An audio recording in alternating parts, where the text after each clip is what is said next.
Okay. Yeah, that was wild. Uh oh, I forgot to change. Done. There we go. Change the title.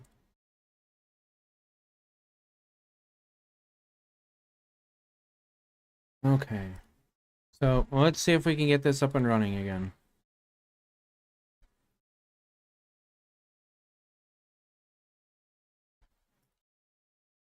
That was rough.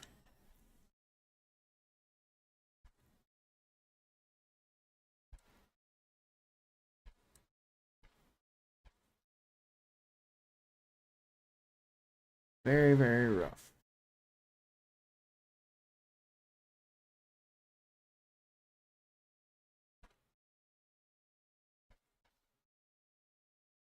Now I have to do this shit again.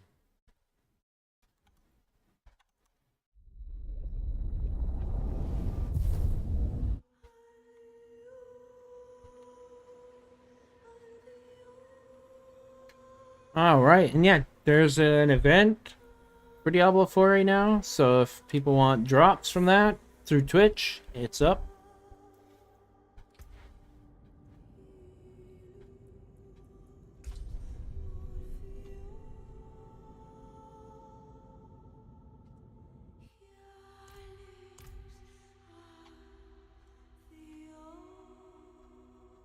Have to repost this.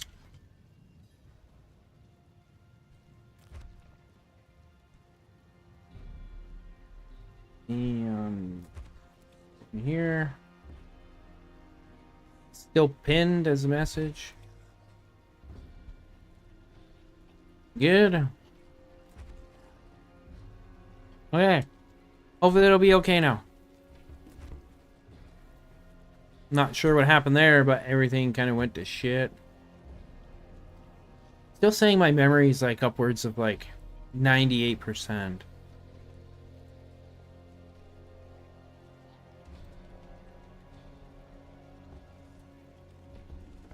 Uh,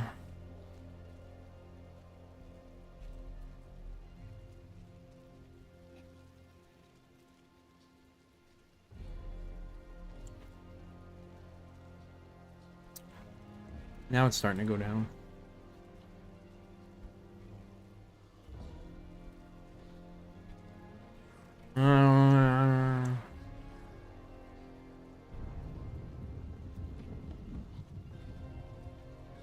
Well.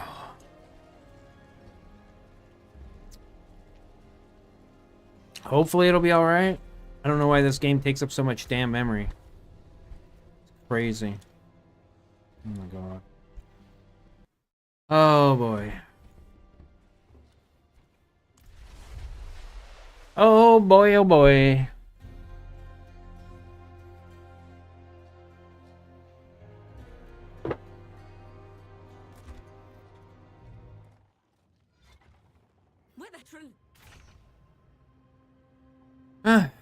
Come on. Come on, game. Get back to your...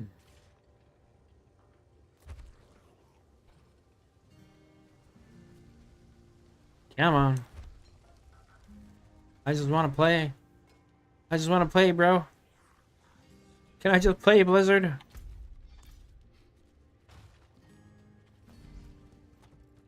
Speak with Thara.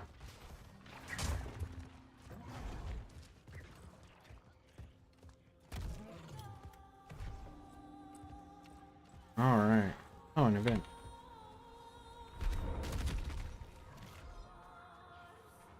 Let's have a peek inside.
Oh my god, let me move.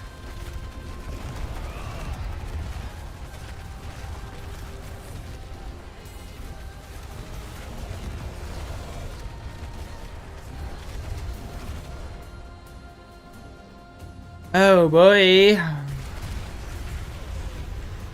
I have no idea what's going on right now.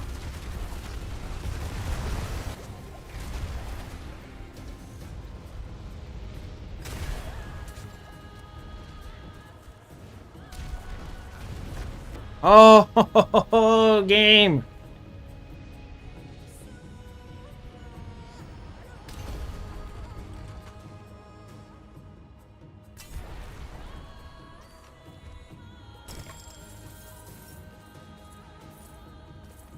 This is brutal.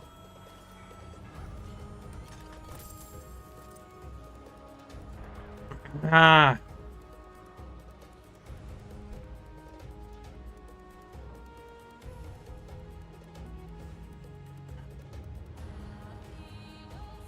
Okay. Yeah, that's this is unplayable, right? Absolutely unplayable. I don't know what the fuck is going on.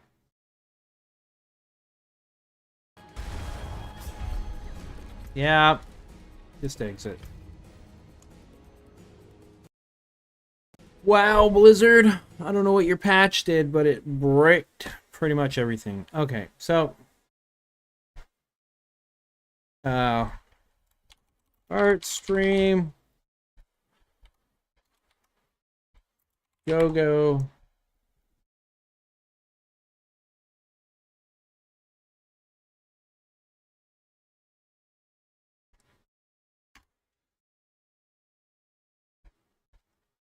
And the unfortunate thing is I can't change it on YouTube, I don't think.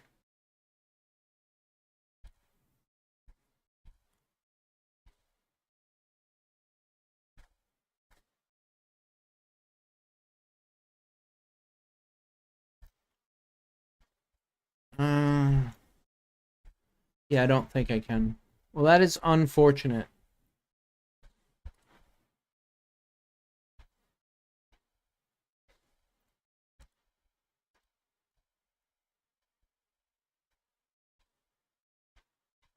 Okay, so what I'm going to do instead, yeah, is I'm going to I'll just do up some art. I'll get some music going. Oh.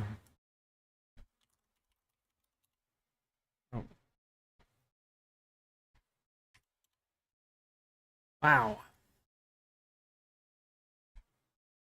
Yeah, let's go with this.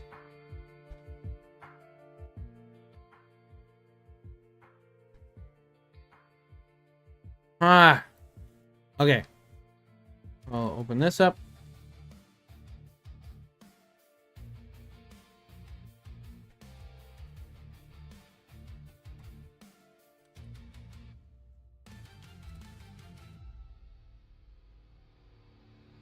Okay.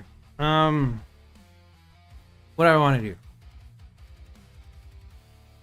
Okay, yeah. What was that? I think what I'm going to do is I got some stuff for doing up hex crawls that I gotta read up on. So I might as well read out that.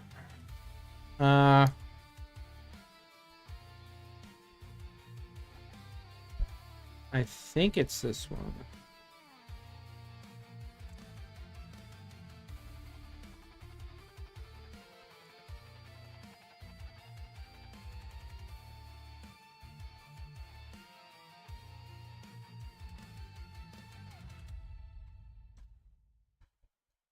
And I think I need to make a new document. We're gonna call it world document.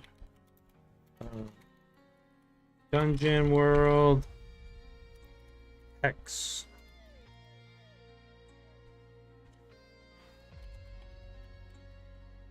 Hex crawling. Okay, because I gotta populate the hexes on my map. So I'll show the map, I guess.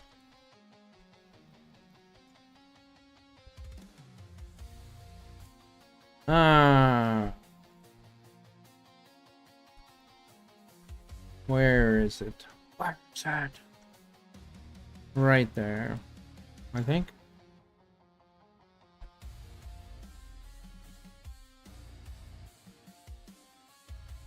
So this is the map I decided to go with. This is the hex map I made. As you can obviously see, the hexes are, you know, not aligned on this. So one thing we can do, I guess, is actually open up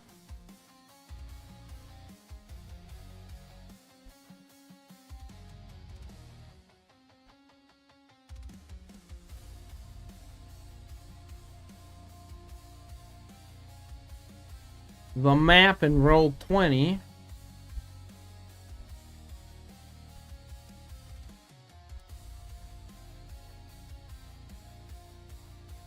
There we go, because this has all the X's in it that are actually numbered. And so we're actually starting, the party's starting here.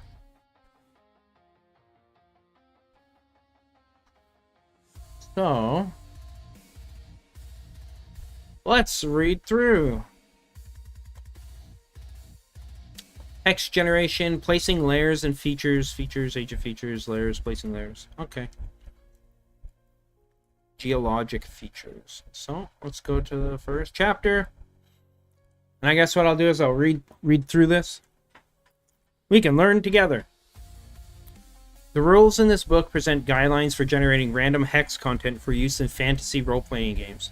It uses the old-school essential system by Necrotic Gnome, as well as Into the Wild by Third Kingdom Games. However, it can be easily adapted for use by any fantasy system, OSR or not. The system used here assumes that each hex is 6 miles from face to face and is divided into a number of sub-hexes, each one 1.2 miles face to face. Now, here's the thing, is my hexes are much bigger. Each hex is actually a day's worth of travel, so it's like, roughly 16 hours total to travel from one edge to another. So they're much bigger, but that's okay. That'll allow me, if I want, to populate each hex with a bit more stuff. Each 6 mile hex has 1d6 features and 1d6 layers. Ooh, okay. Let's make note of that.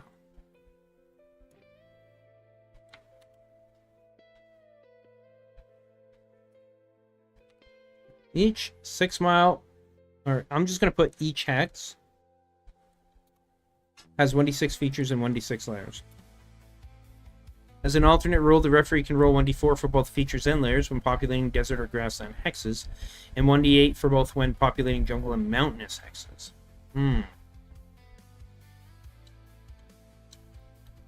Example, rolling 1d6 twice yields a 3 and a 5. There are 3 layers and 5 features in the sample hex. Okay. So, let's see. Hex. I'll make a table here. Insert table. I think it only needs to be 2. We'll go hex number. And then features.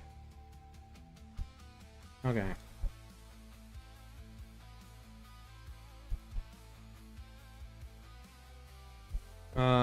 Where is it? Delete? No. Where's the...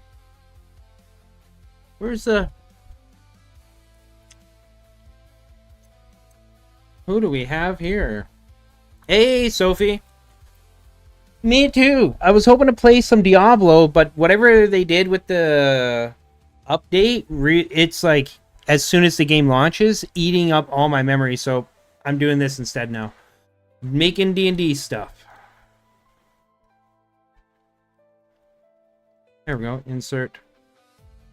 Roll below.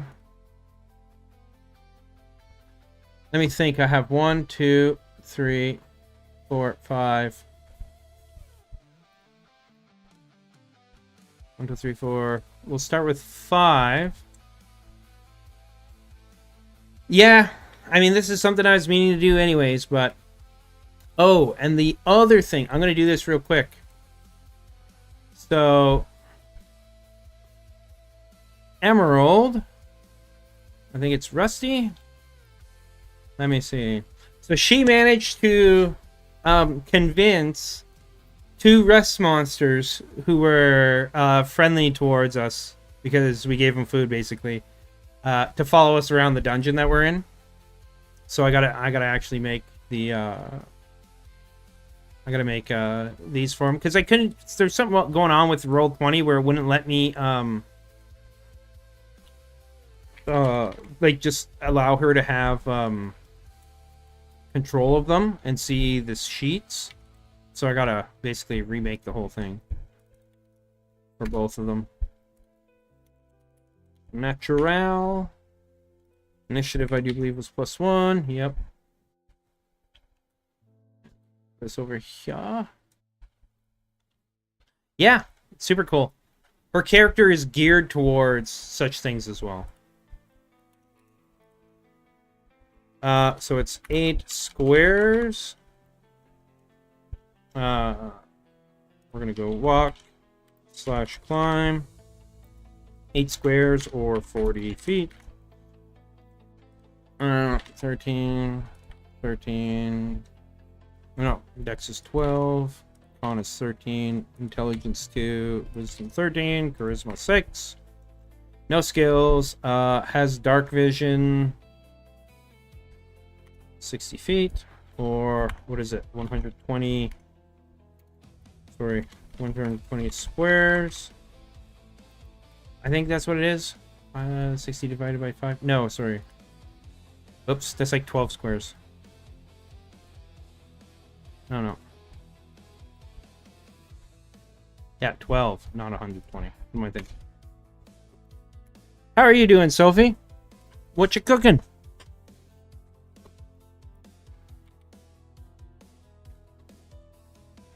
Traits.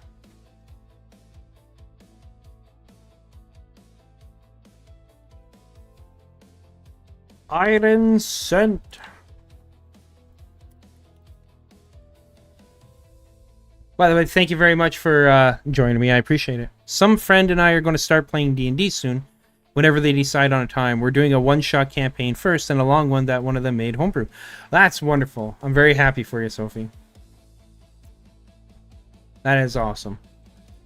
Sometime in the future, I guess maybe once I'm practiced up, I might start running like regular campaigns. We'll see.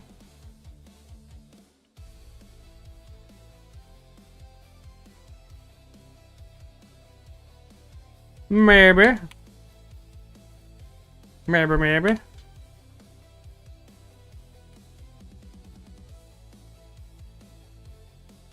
And then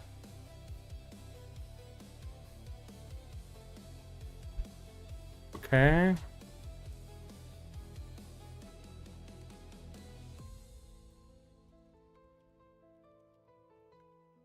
It's a reaction.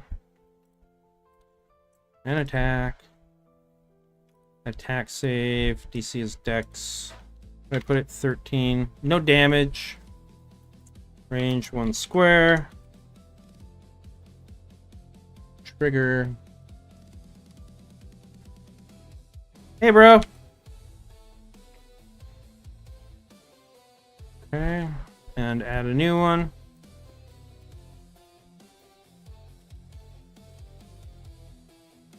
We'll call that a bonus action.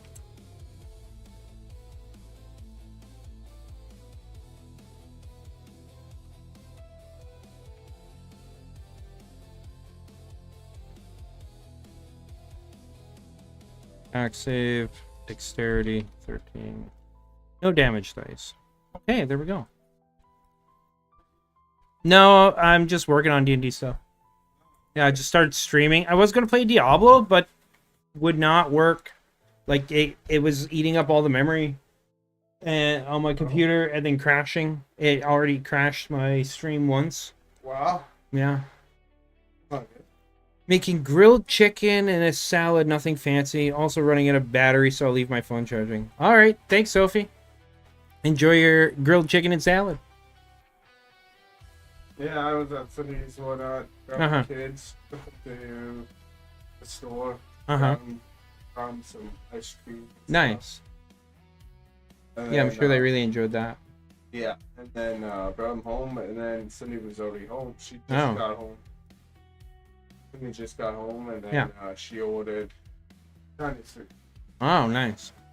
Oh, I didn't eat too much because I already ate before going. Mmm. H12. 11. G12. H13.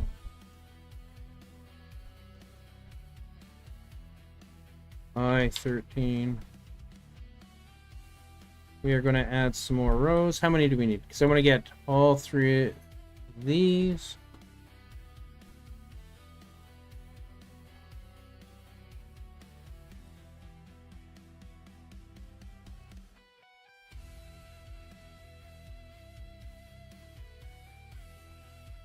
Okay, we're gonna. So it goes to H. We'll mark this H8.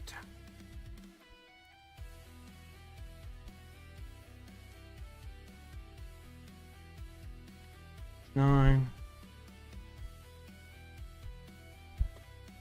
H-10. -11. H-12. H-13.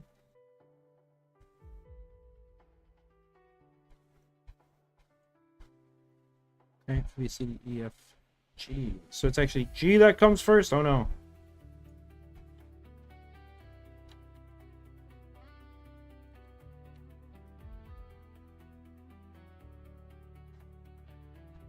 Okay. Gonna be what?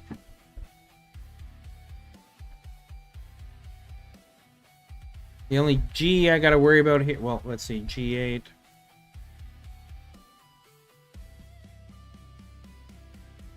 H9, G10, G10,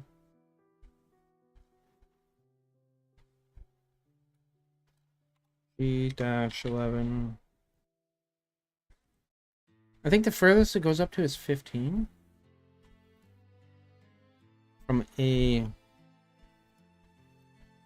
all the way down to R. Okay, so this is what I'm gonna do. I'm gonna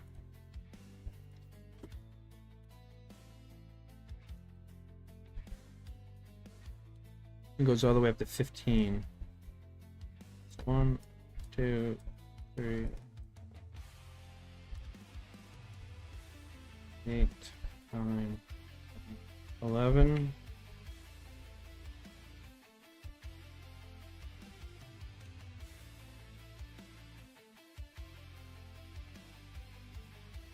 Then 8, 9, 10, 11, 12, 13, 14,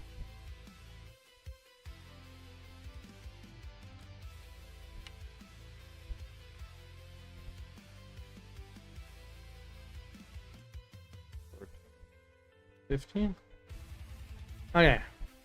Now we're just gonna copy this.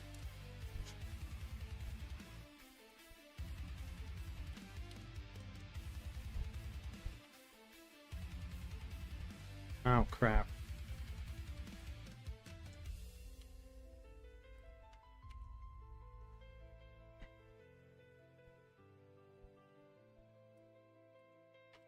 B.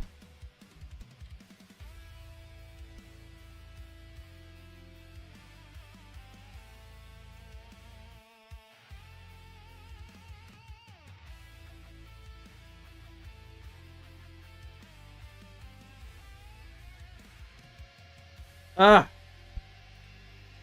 Dash 3. B.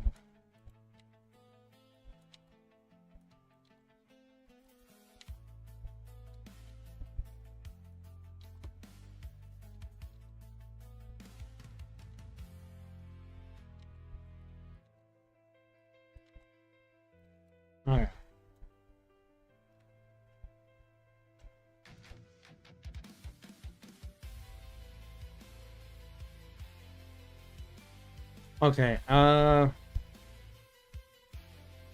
number, features, and then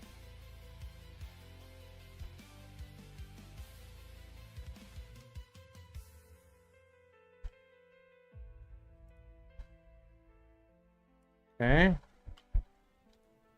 So the kinds of features I was talking about are okay, number of features, number of layers. Okay. So then this so far can be wiped out. Okay. Pull this all the way over.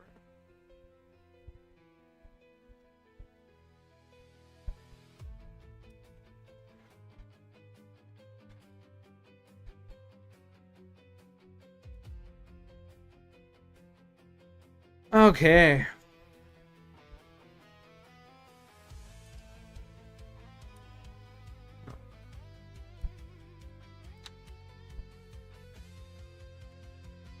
B, C, D, E, F, G, H, I, J, K, L, M, O, P, Q, R. So that's as far as the hexes go, is up to R. So now we just gotta change them all.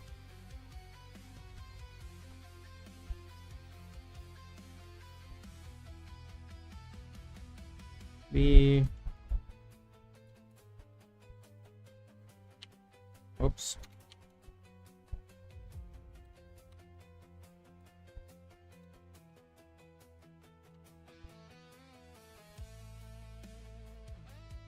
How do you... You know what? Let me Google this. How to multi select copy paste.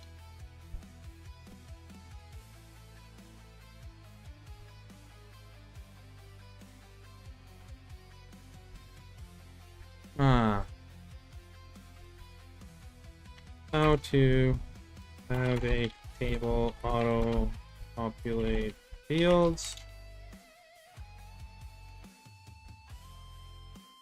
Let's see. To auto-populate fields in Microsoft Word table, you can use the Developer tab to insert legacy text from form fields.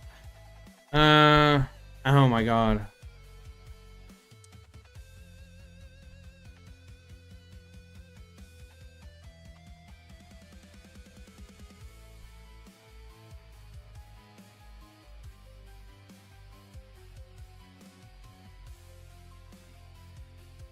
Okay. Right click this, it says customize ribbon. And where's developer?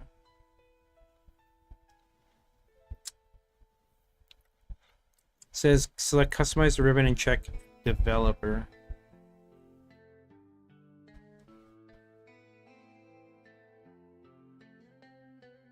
Oh man. Oh, there we go. Developer. Okay. In the developer tab, click legacy tools.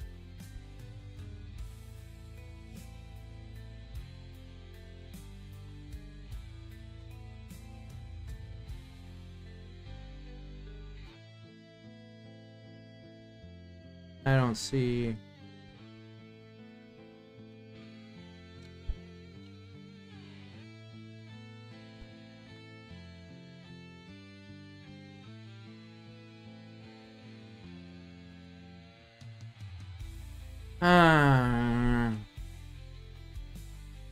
Okay.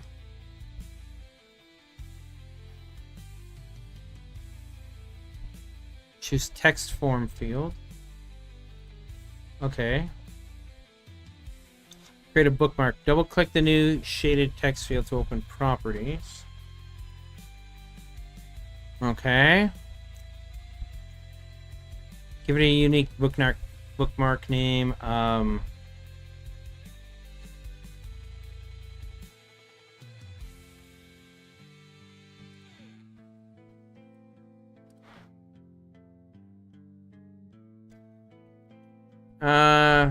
Example client name. Where is that?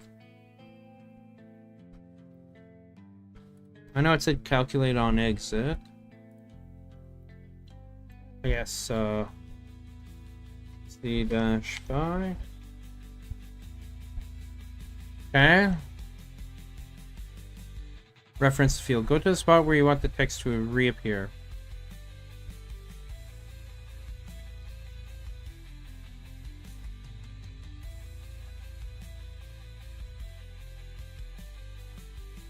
Ugh! This seems like such a pain in the ass. No. We're not gonna bother with that.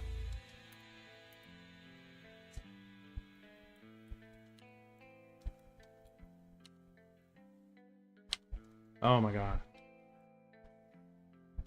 7. Let's see.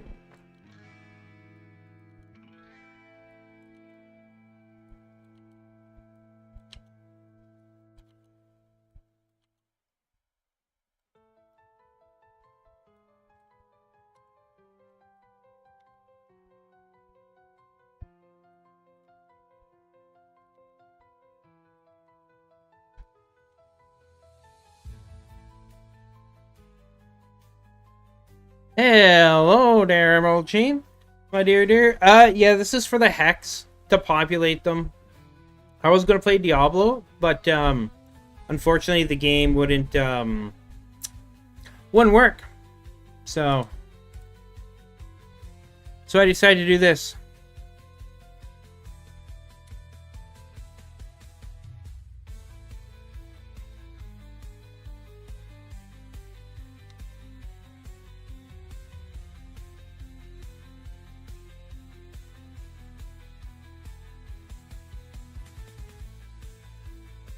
Oh my god.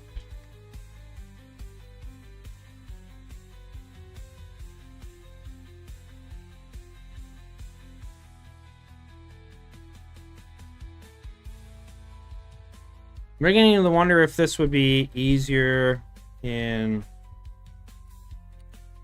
So?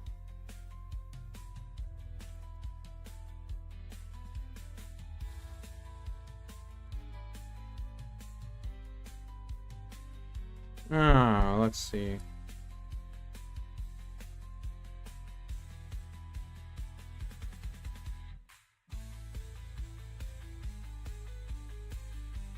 X number.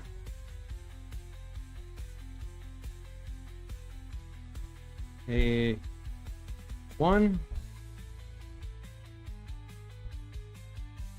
Ah ha ha! Yes. Oh no.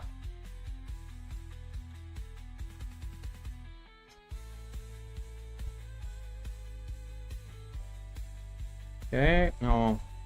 B1.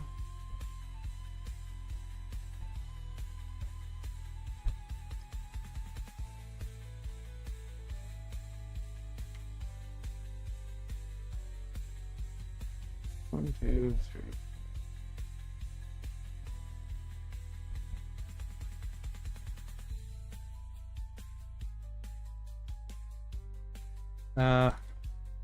This is D1.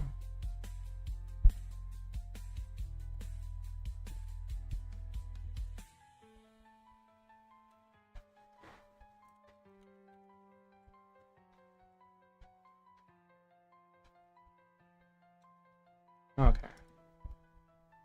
Number of layers. We will put number of layers. Where descriptions.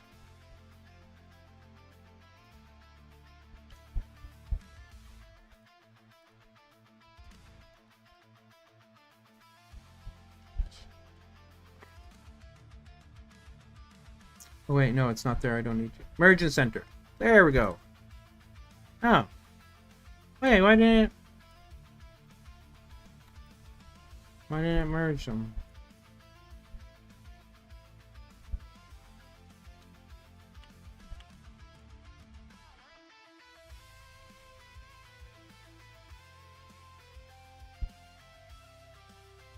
Well.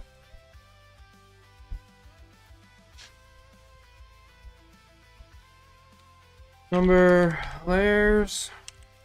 Oh. Oh, there we go. Thank you. Layer.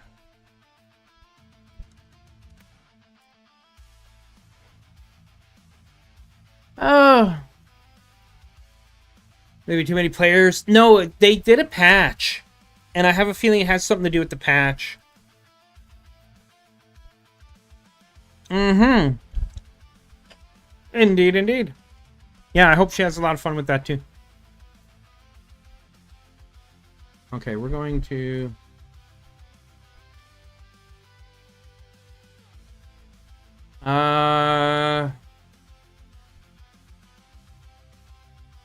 Format cells.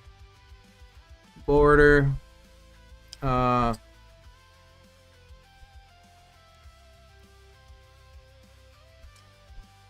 want the entire...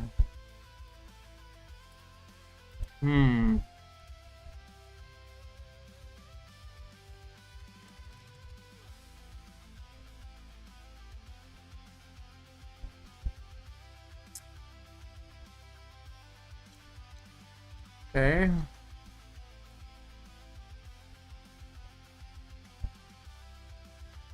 So we'll go with number of layers and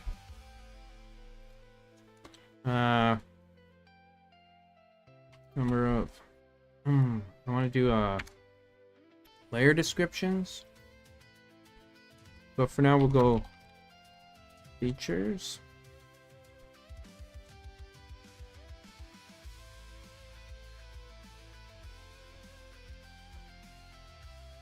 There we go. Number of features. Cool.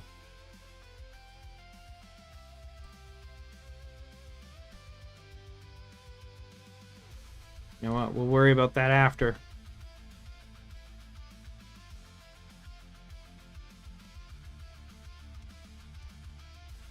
BCDF1. How are you doing, my dear Emerald Chain? How was your snooze? Regardless, all the best with working on the hexes, yeah. This is the first time I've ever done this, so... It's interesting.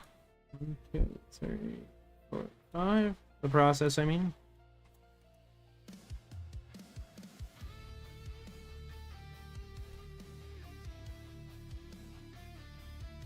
Okay. There. 1.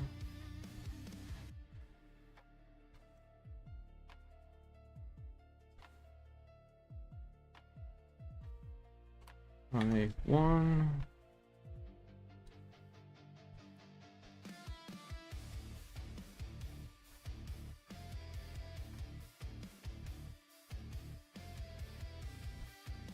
A B C D F G H I J 1.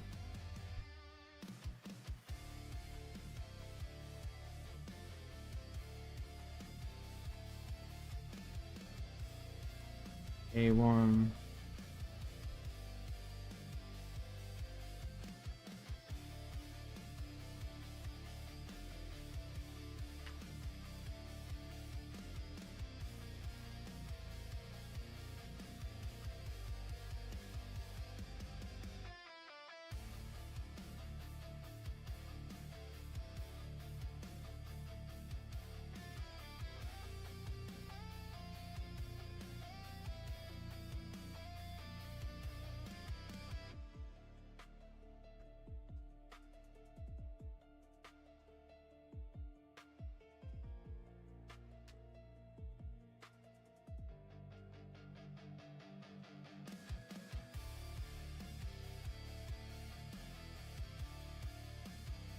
E1.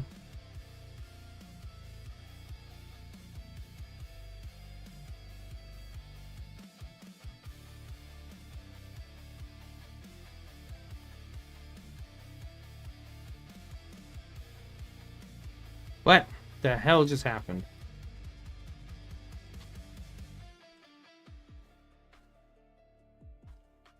Q1, 2, 3, 4.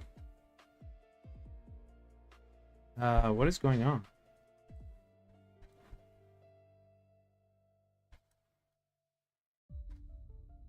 Oh, what? Why did it stop working?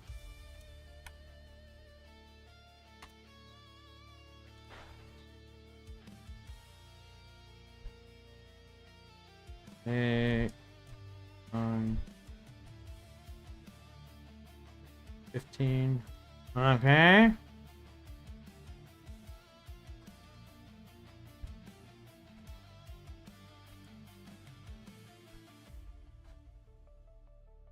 Number 5. Okay.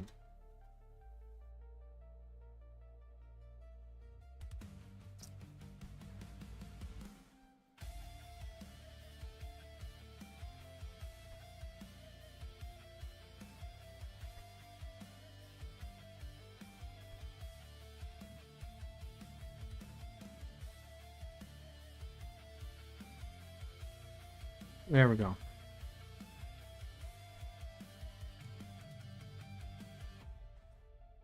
Oh, and then I gotta format these boxes.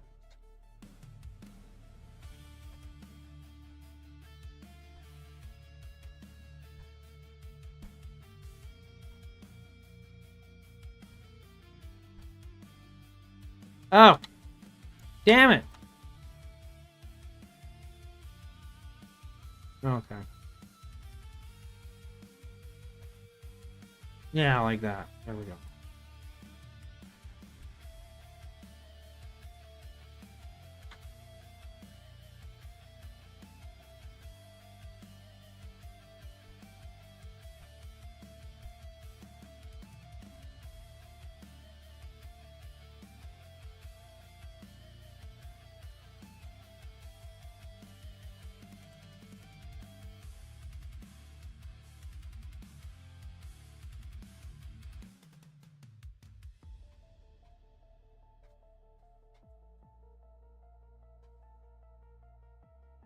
Yeah, these ones, yeah.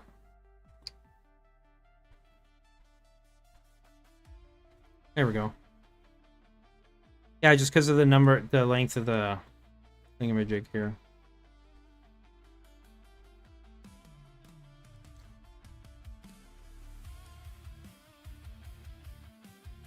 Alright.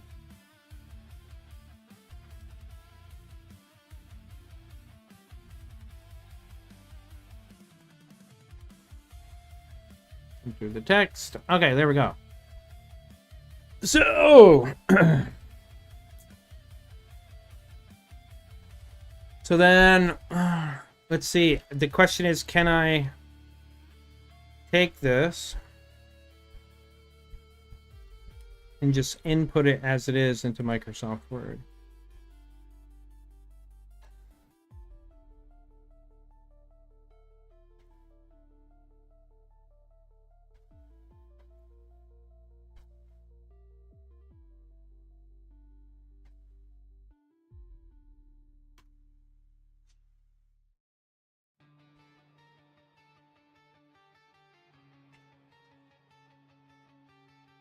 Yep, there we go. Oh yeah. Don't save. No. There. That was a lot quicker than having to manually type it all out. Yeah. So, we're gonna call this layer descriptions, and then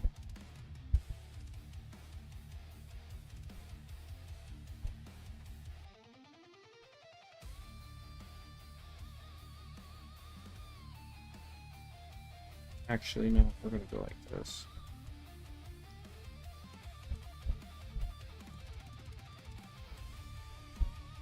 Why is it skipping that one? So weird.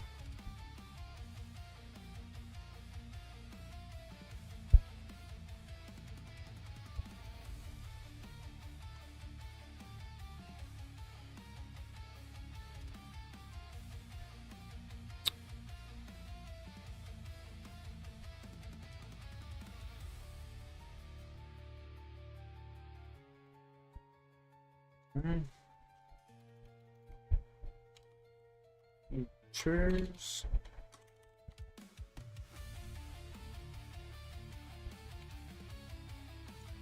Feature descriptions.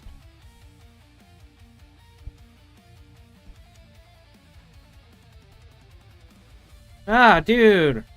Stay over there.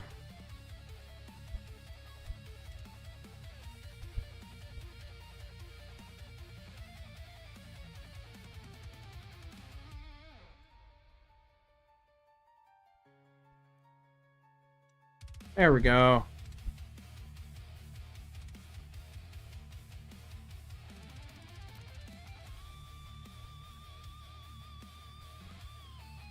Okay, so now that I got the nice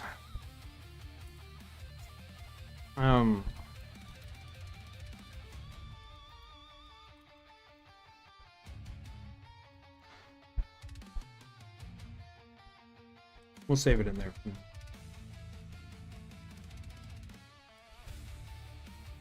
Why aren't you saving it? What's going on?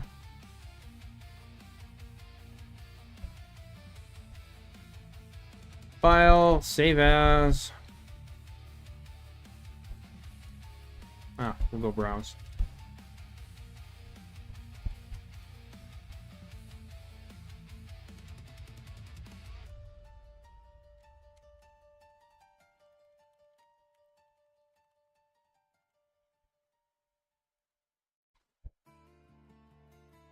Oh, okay. Right. There, now let's double check it's in there.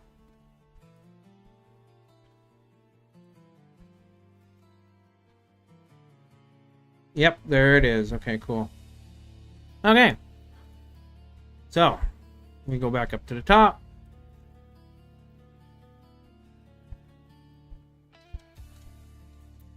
Because I'm kind of going through. The referee can roll 1d4 for both features and layers from populating desert or grassland hexes. 1d8 for populating jungle and map hexes, or mountain hexes, yeah.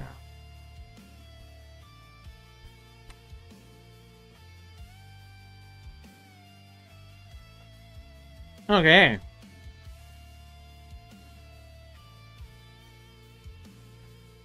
It is trivially easy to adjust the hex spacing. 5 and 8 mile hexes are two other popular hex sizes, and no work is needed other than changing the scale. If using sizes smaller or larger than this range, however, it is recommended that the referee adjust the number of layers and features accordingly. Smaller hexes should have 1d4 layers and features, while larger hexes should have 1d8 layers and features. Okay, so because my hexes are all larger, we'll go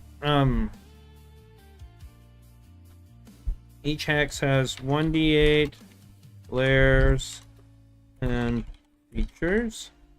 There. Nice. Likewise, it is possible that the referee does not want this level of granularity in their game and would prefer to use this supplement to place only one feature or layer per hex, rather than placing multiple features and layers within a hex. If this is the case, it is recommended that the referee use table 1.2 to place features. This book assumes that a hex map is generated and filled in with the appropriate terrain before hexes are populated. It does not provide guidance for the creation of an initial hex map, although the terrain table in Chapter 8 can be used to randomly generate terrain. An old and set in its ways, all measurements are given in imperial units. Okay, I don't care about that. Placing layers and features. Once it has been determined how many layers and features are present in a hex, you can determine where they are placed. This initial placement is not set in stone and can be adjusted during the process as the overall content of the hex becomes apparent. For each point of interest, roll 1d100 to determine where it is and refer to figure 1.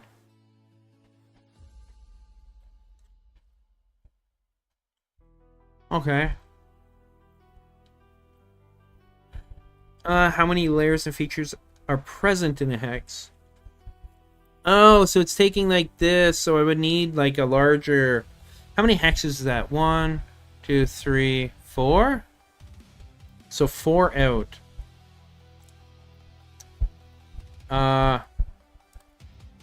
So if we look at the map here...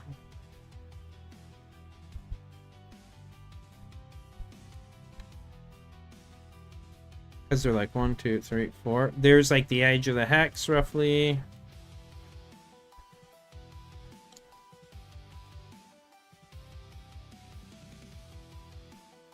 One, two. Oh, no, it's only 2 up. And then it's what? 1, 2, 3 wide? So it'll be 1, 2 right there, okay.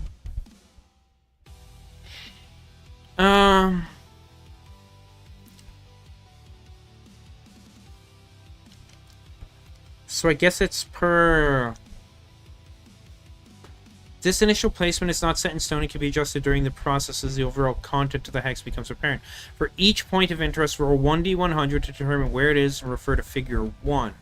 As a general rule, points of interest do not share subhexes, although there are exceptions. Layers can occupy the same hex as any other feature. In fact, the feature may determine the type of layer found. Some features make sense to overlap. A structure can be found within a terrain change, for instance.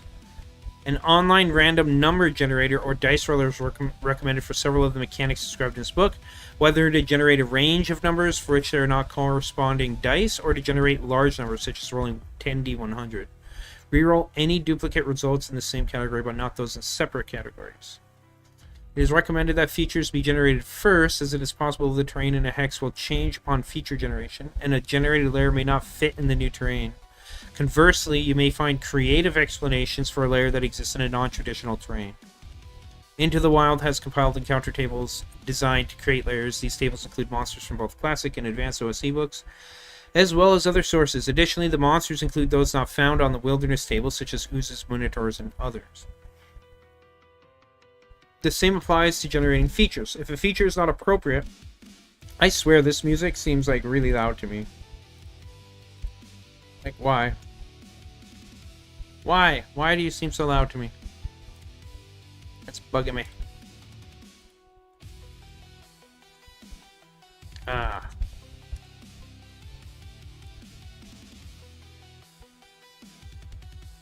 Okay, there.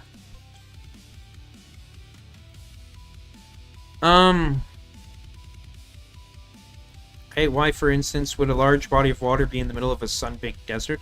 If the referee does not want to deal with this, it is simple enough to reroll. Otherwise, a creative explanation can be incorporated, utilizing a strange feature to bedevel the players. Example, rolling 1d100 for each layer and feature. The results are as follows for the hex described above. So, 8, subhex 03.04.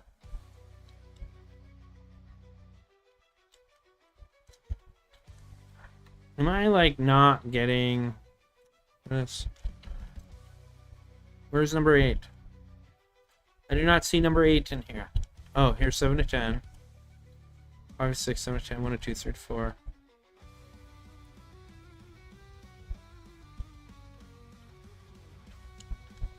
Am I just blind? Where's number 8? I don't see a number 8. It said subhex was 034. Oh, 7 to 10. Okay.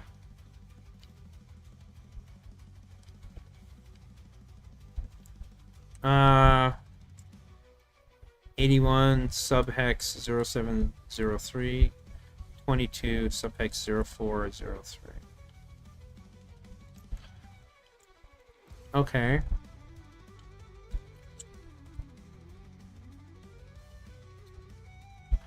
Why are these subhexes though? I don't get it. I don't get that. Why are they subhexes? Like, is there some, like, context about this that I'm missing? Like...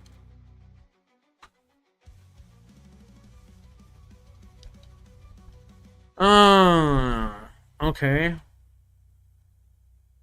So layers. In fact, the feature may determine... So it says, for each point of interest...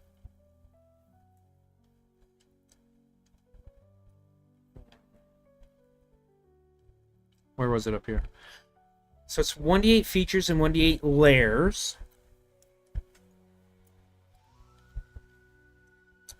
There's got to be an easier way to doing this. Like, if I look at the map and I go, like, G8...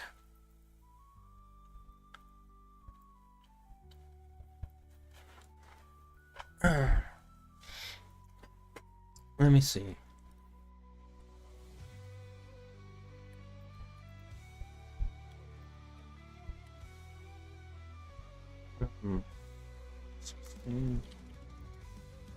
Yes. How many features and layers could there be?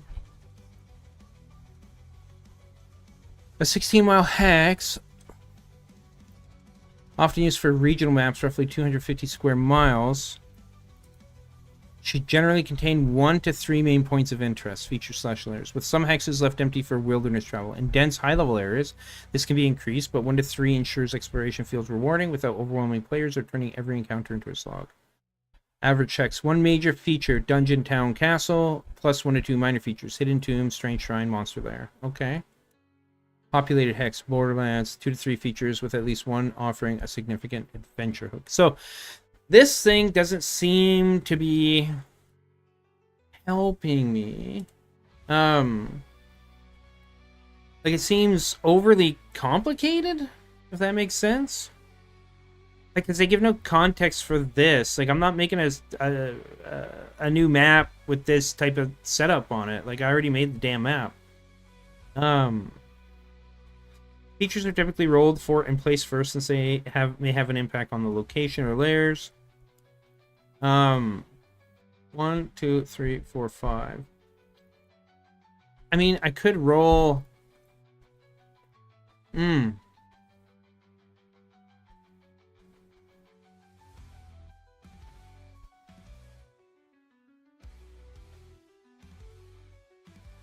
So weird.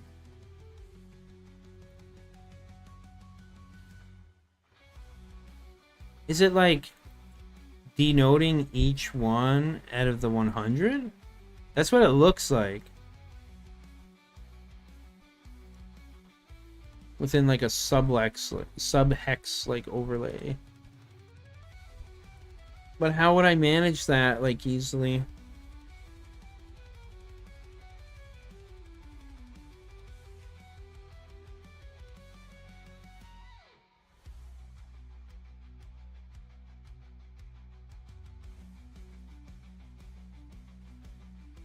Interesting.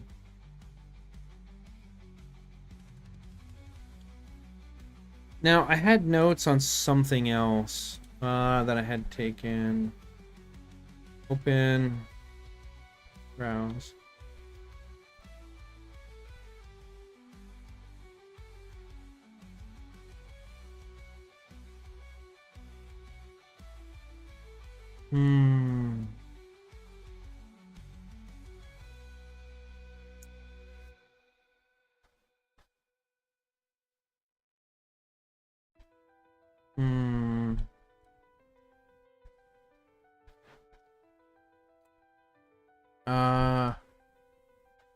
I thought I had a set of notes.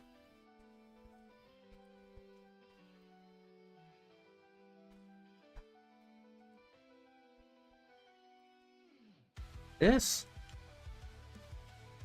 No. Yeah. I thought I had a thing for notes I was saving.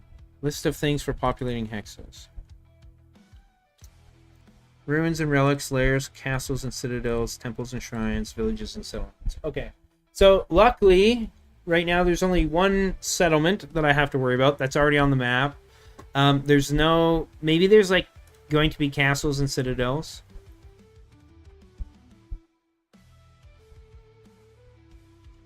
Okay.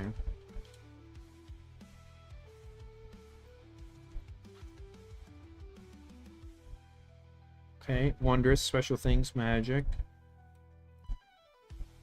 What it says on the tin: constructed landmarks, created things that provide no real mechanical benefit, like a broken wagon or an old chimney left standing after the house rotted away. Right now, because this is a wilderness adventure campaign, I don't really have to worry about, I think, constructed landmarks. Ruins and relics, lairs, castles and citadels, temples and shrines, villages and settlements. You can remove that.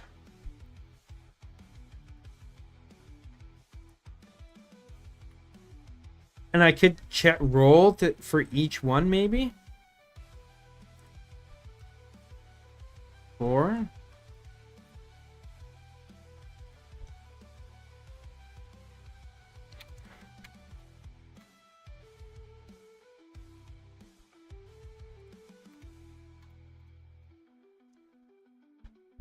Okay. What would I start with? I guess maybe natural resources?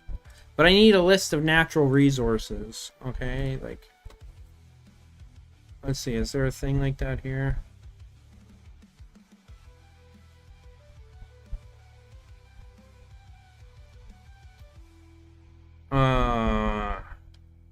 Terrain. Monuments, fortifications, infrastructure barriers, dungeons. Resources.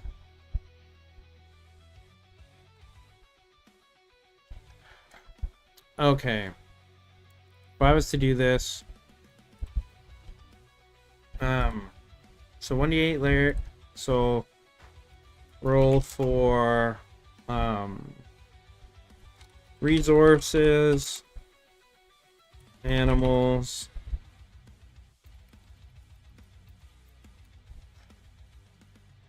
wild game,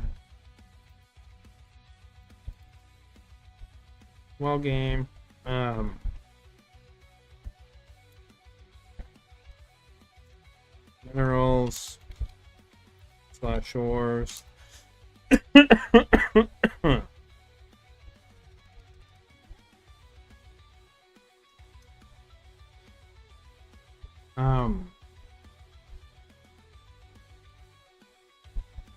Minerals /ores. What?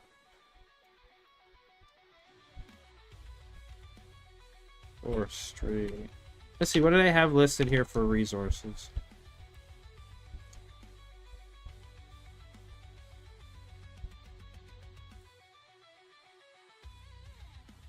Depth of minerals, use chart 4.3, mineral or gemstone, 1d6, type of mineral, mined minerals, 100.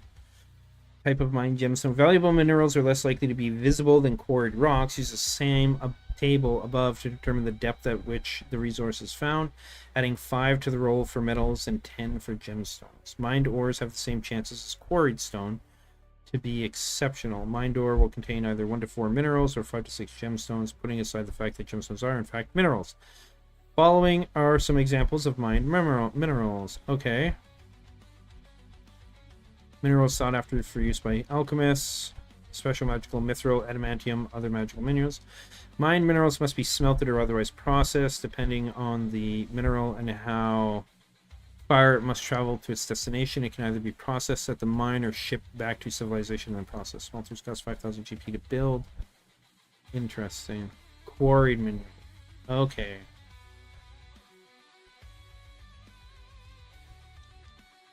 Let me see. Pull up. Whether abandoned mines, stands of valuable timber, patches of herbs, or vast herds of animals, resources are anything that can be sold or used by the adventurers in their travels, usually in mercantile pursuits. Note that this section includes only resources that are immediately obvious. Veins of precious minerals, metals unexposed to the air, mushrooms buried deep in forbidden dungeons, and so forth are not included in this section. This section makes use of the rules for generating additional resources and trade goods found in Into the Wild. When a treasure result or resource result comes up, use those rules to determine what general category the resource falls into and how valuable it is. This section provides some additional rules for determining the exact type of resource that is present. The rules from Into the Wilds presume that resources have the same relative value based upon category. This is obviously not true if the size of the resource is the same. Gold is far more valuable typically than copper if found in the same quantity. The obvious remedy is to assume that the volume of the resource is different, even though it may take the same amount of time to extract it. With each resource found, there's a 1 in 20 chance that it is exceptional, worth 1 to 3, 25% more, 50% more, 75% more, or 100% more than the base value. This added value will be due to either exceptional purity, appearance, or other intrinsic property. It is up to the referee to determine what the reason for the increased value is. Perhaps a vein of granite is more durable than normal, and structures built using it have more structural hit points, or a vein of marble may have an unusual coloration sought after by master sculptors. The category of resource is 1d20. Okay. So for each hex, I would roll. Right, so if it's a d20,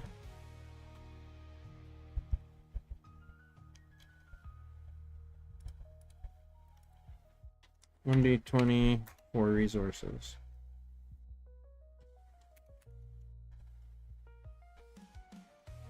Okay, can I just rip this table out of here?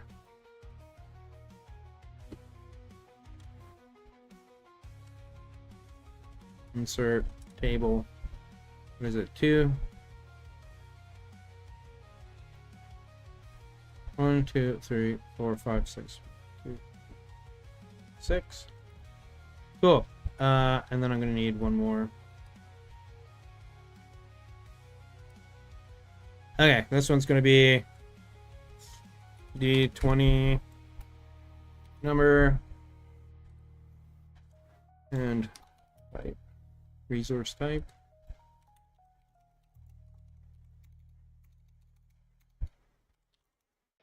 Okay. 1 to 3. 4 to 6. 7 to 8. 9 to 10. to 15. 16 to 20. Interesting. Okay. I will be right back. I gotta use the bathroom.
Do be back, peoples.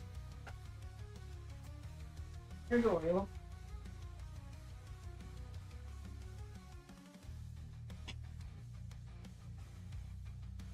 Okie doke. Thank you for the wait, or for waiting, I should say.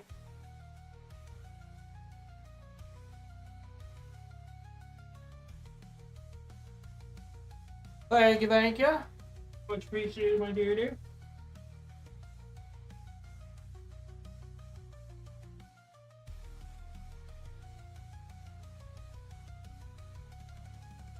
Okay. This.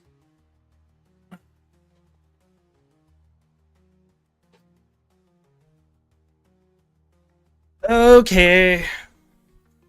Back to this.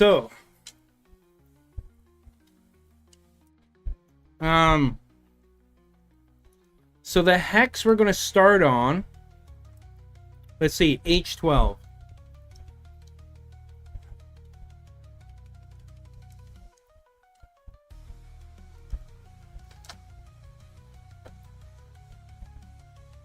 H12.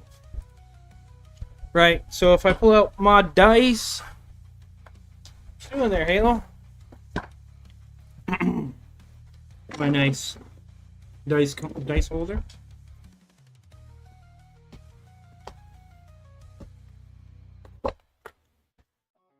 Yes, Halo, I hear you. I will. Okay, the music's still going. Good. You know what? Let's do this. Do some dice rolls. Yes, Halo. You need down? You want down? Huh? You sure? It doesn't seem like it. Okay, so H12. So it said 1d8 layers and features.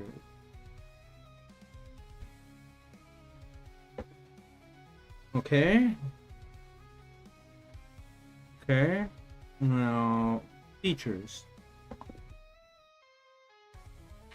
Okay. So now I can decide what those are.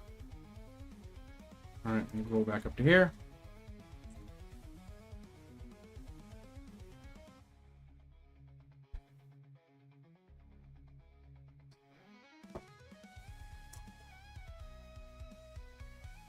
Get all the dice out of the way. For now. Alright, and then what did it say? Oh, yes. Resource type. Or is it here? No, not here.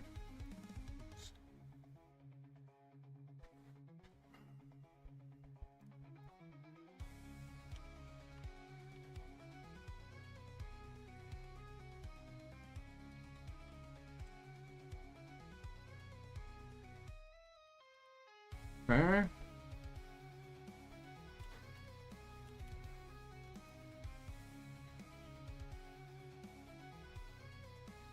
You know, we're gonna put this down here, I think.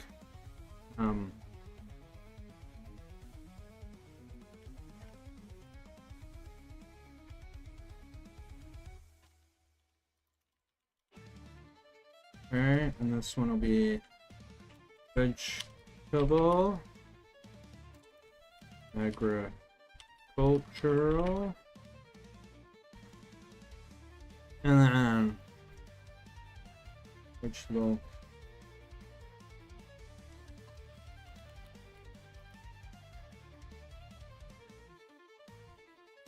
Whatever the hell industrial means. Industrial veggies? What are those? That doesn't sound like a thing. Maybe that would be for like alchemical or something? I don't know. Okay, so now the other thing, the layers. Let's see. Go back here. Table of contents. Players.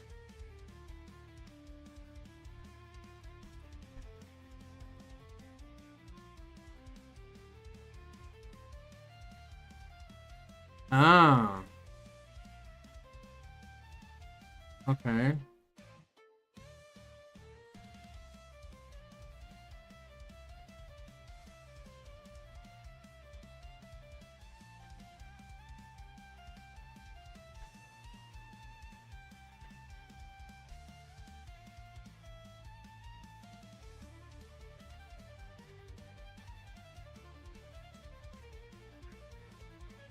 Ah, okay.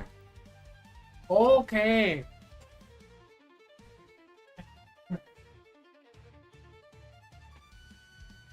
There you go. Huh?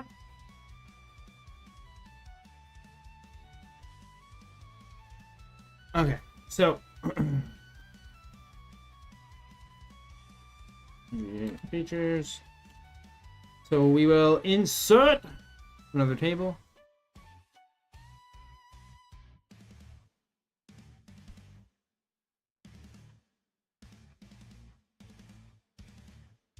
Okay. So this table will be feature type. How many? 1, 2, 3. Oh.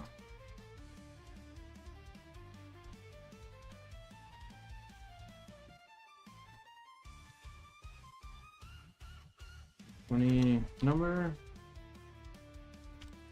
Feature type.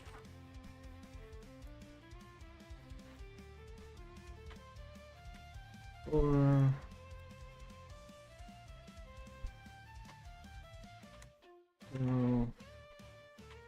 13, 14.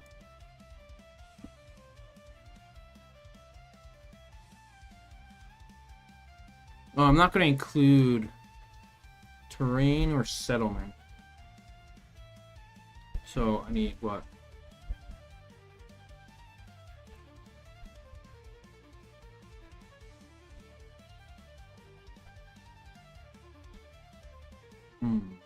Nor water, I think. Or yeah, don't need.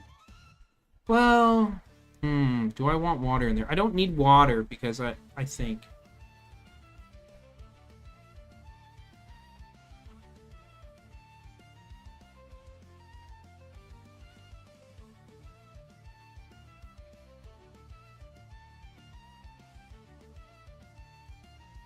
Let's see.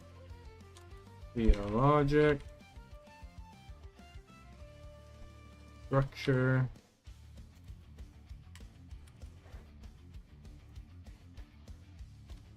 Resource.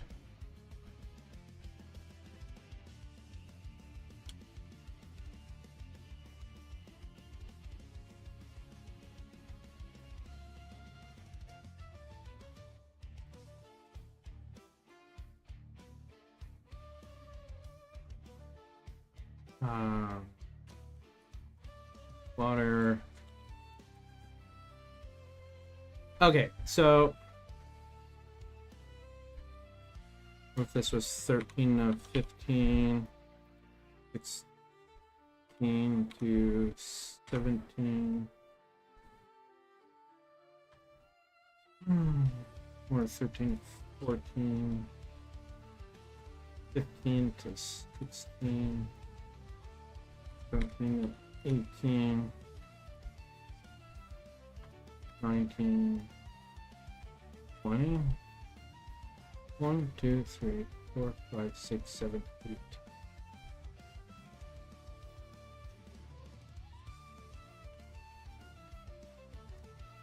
Four to 7,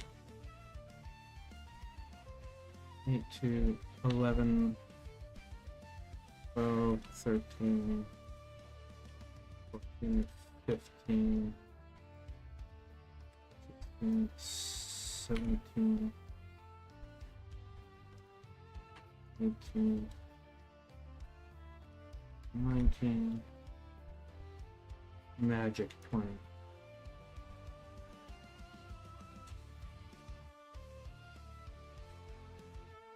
Okay.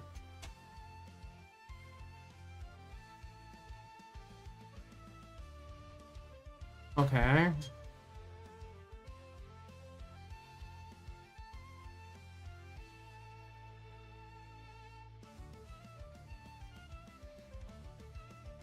Or I could go...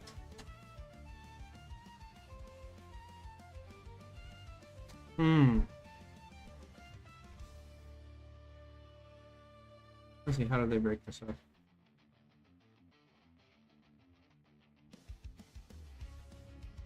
I don't have layer on here. They got geologic, structure, resource, and then layer. The second table they have might be better. And then it's hazard, 1 to 3, sign, 4 to 6. Oh, these don't need to be underlined or bold.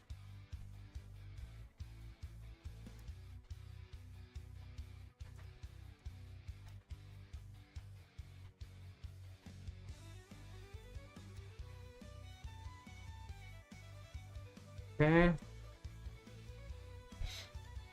So it's geologic, structure, resource, layer, hazard, or sign. And then dungeon, terrain, I don't have. Settlement, I don't have.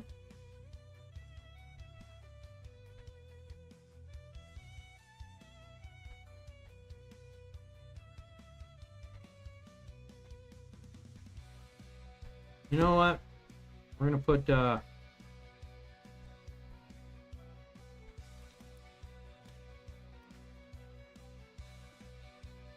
settlement,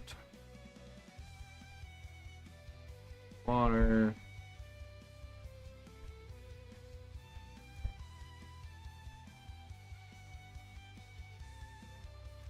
magic.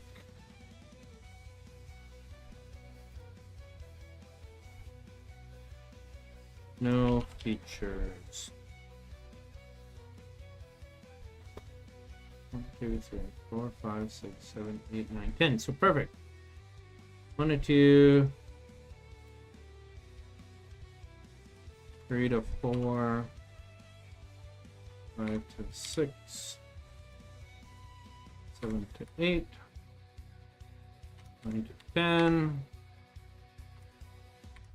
12, 14, 16, 18, and 19 to 22. Okay. Okay.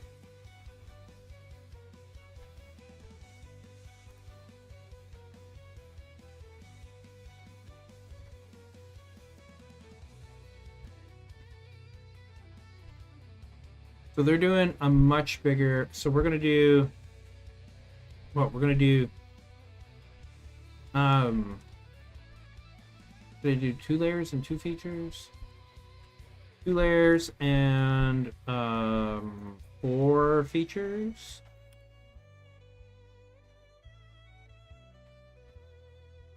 Right, and then I roll for, so it's always guaranteed to have a layer. I guess technically I can count that out.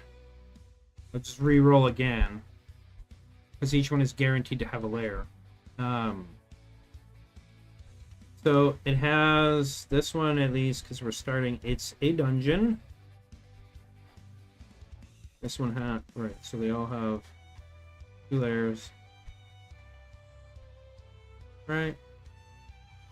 Yeah, unless otherwise stated. And then I would roll a d20. And that's an 18. Oh, that's magic.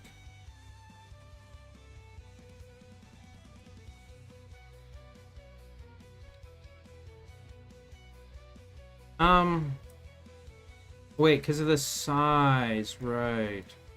1d8 and 1d8. Right, that's why I decided to do that. Okay, so there's already a dungeon. I'm going to say if there's a dungeon, then there's no other dungeon in the area because, yeah. So there's a dungeon, magic, some magic thing. I'll have to figure out the types of layers after.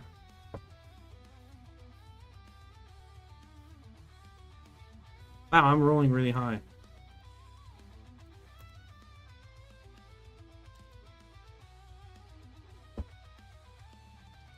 Okay, I already got dungeon. Oh, wait, if there's a... Oh, no. But if there's duplicates, don't... Where are you? Yeah, not two times two magic. What's this? Who be you? Sure, but in this hex, H12, which is where we're starting, that's not the case. There's one dungeon. That's in the mountain, right? So...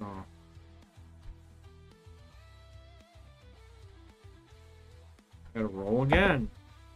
11. Oh my god. 7. Okay, so there's... Yeah, I already know there's multiple layers. We're gonna ignore that. Oh my god. 4. Okay, structure. Or I guess... you know what?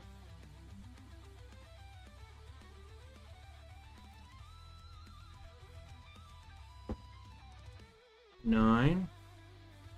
Hazard or sign. So it's a hazard.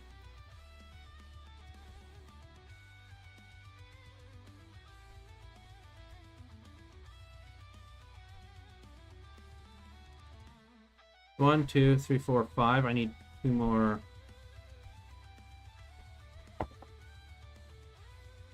Haha.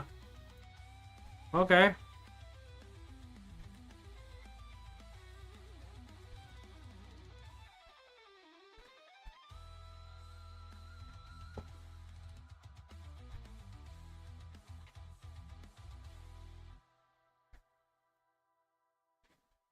No, that one doesn't make sense for him. No. Resource of some sort. Okay, so we got a resource. Let's find out what kind of resource. Oh, that makes sense. Mineral mine.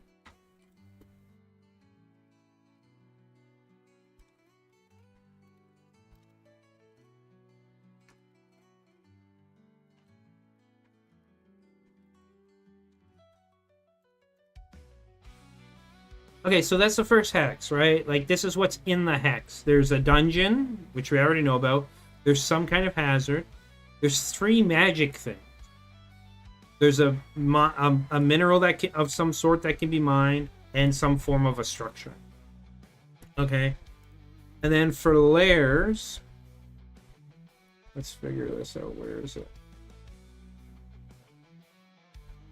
For each layer that is present within the hex, roll 1d8 and compare the result to the Wilderness Encounter table, the OSC Player's Handbook. Right? Oh no, Referee Stone. I'm gonna move this over here.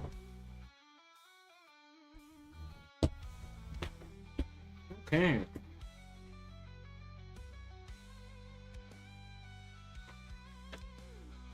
Hmm. 134.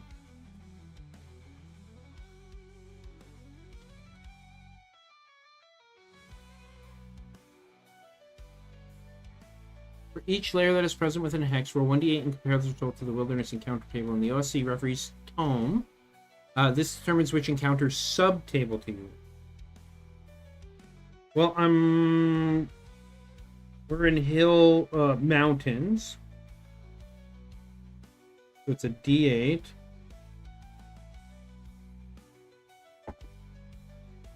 Okay.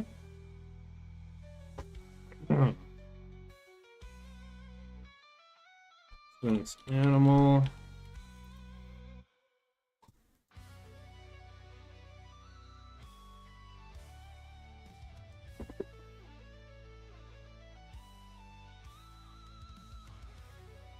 Okay.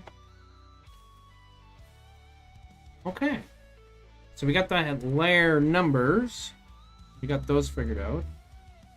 We got these. So, and then the thing is looking at the immediate competing dungeons would be interesting. Oh, yes. Very much so. Now I need to see... Okay, so that's H12.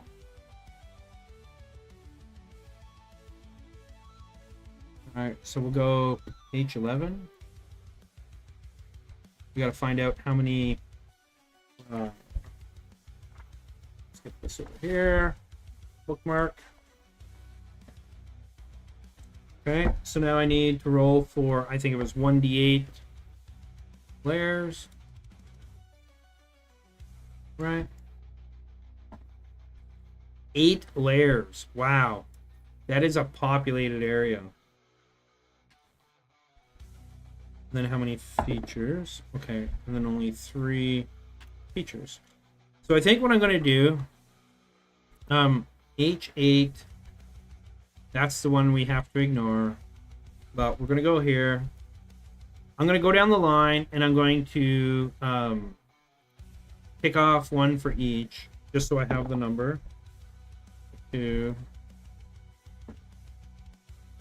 4, 6, 7, 3. Okay, this is bugging me that it's not centered. Where are you not centered? 4.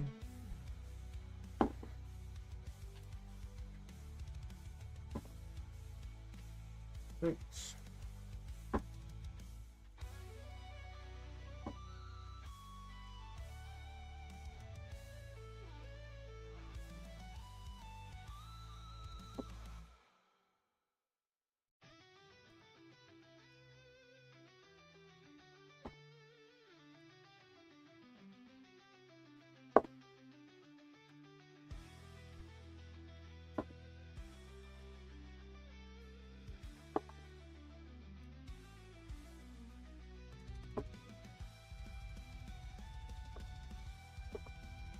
Ah.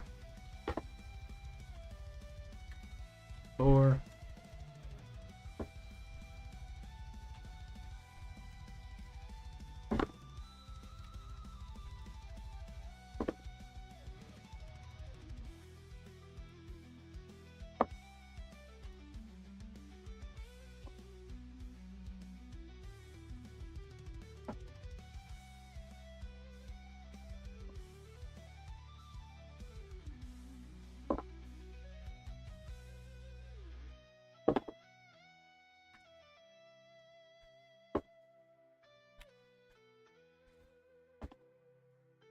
2. I guess what I'll do here is I will,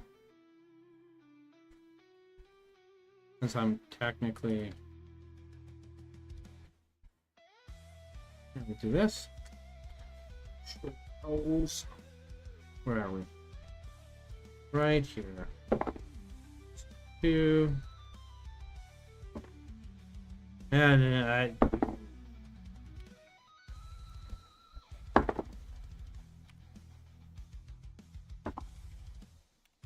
Two, 5, 7.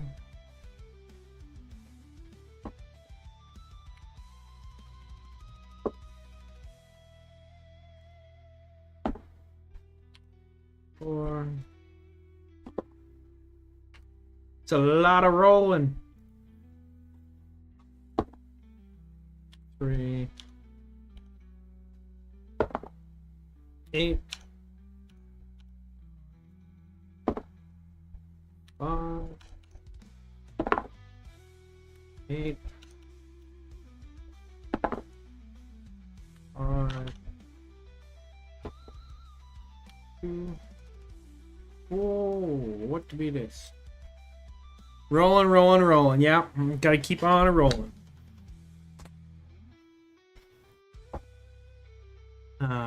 Okay, next one. 1, 2.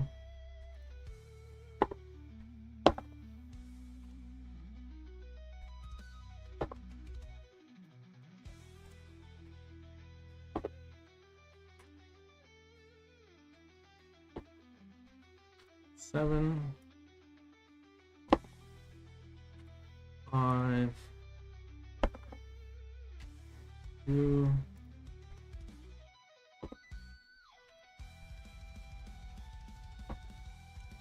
7.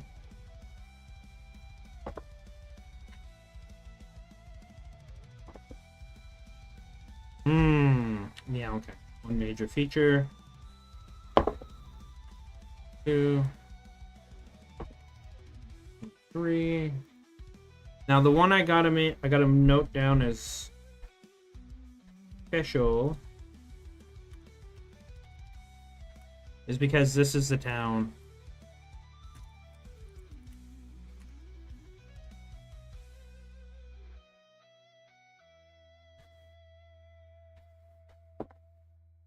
Three, 7, 6, 3.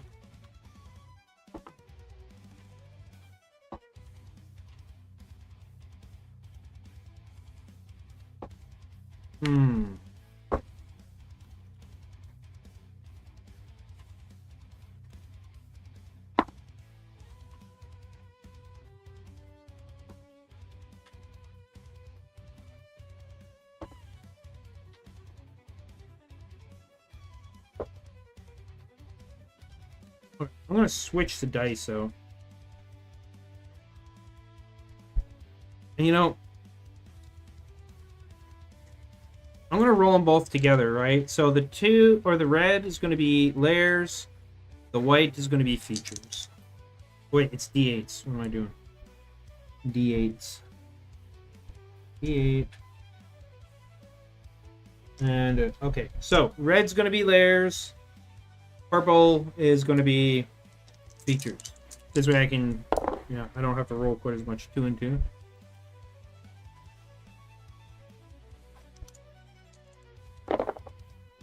Three and 3. Wow, what is going on?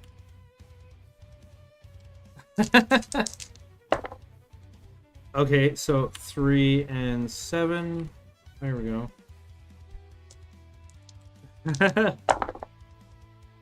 Okay, 8 layers, 6 features.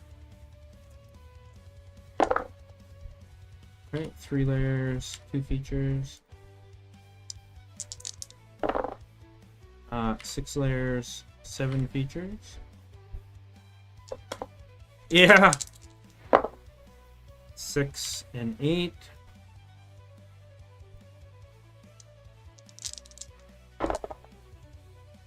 Uh, 3 and 8. 4 and 5.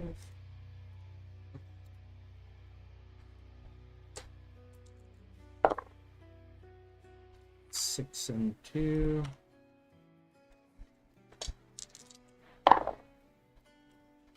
7 and 5. 8, 2, 2 and 4. 1 and 7.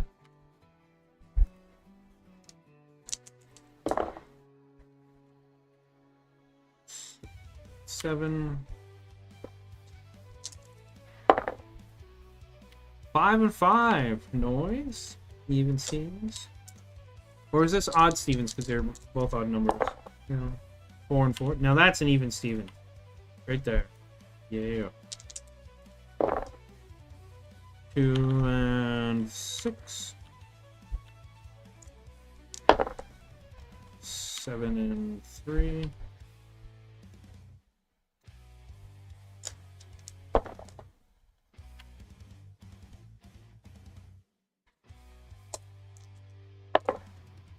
1 and 1. So that area is barren.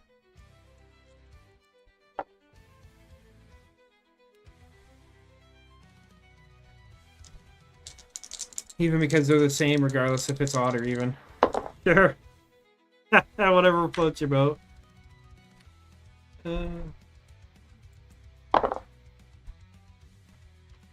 7 and 4. Balance, yeah. So what are you up to there, Emerald? Other than watch me.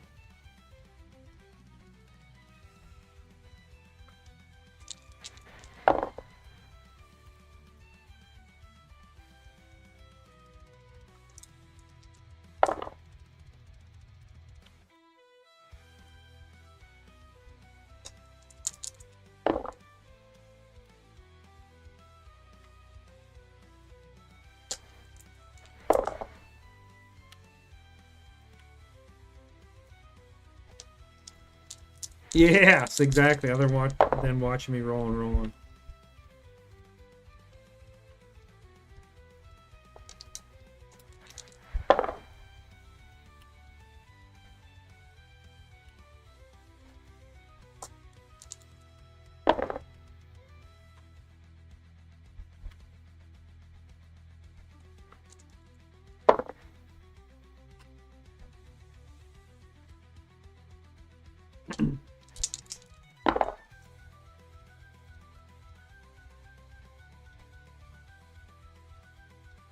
Oh, Halo.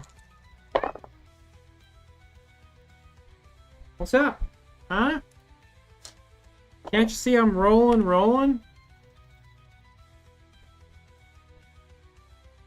You know, we're gonna save. It's been a while. 4 and 6. What's up, Hank? Come here. Come here. Okay, then. That's a populated hex. 2 and 7. 3.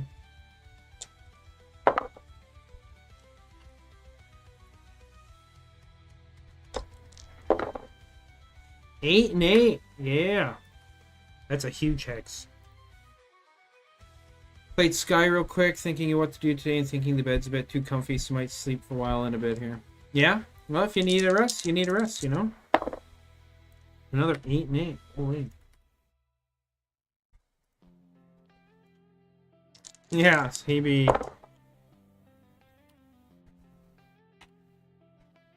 over there. Where is it?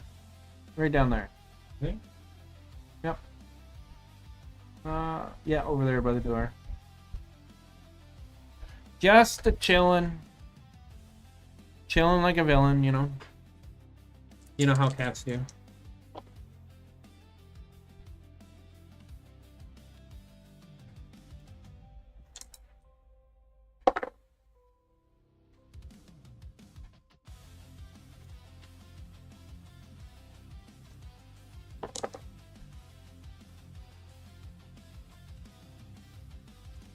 Mm-hmm. Indeed, indeed. 6 and 4. Now, I gotta look here.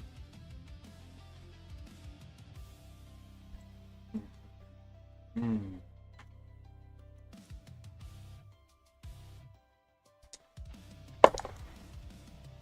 Two and 1.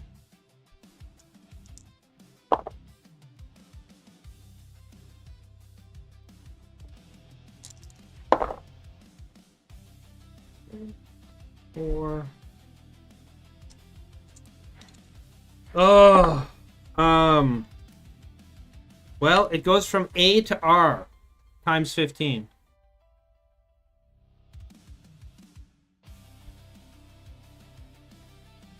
A, B, C, D, E, F, G, H, J, K, L, M, N, P, Q, R.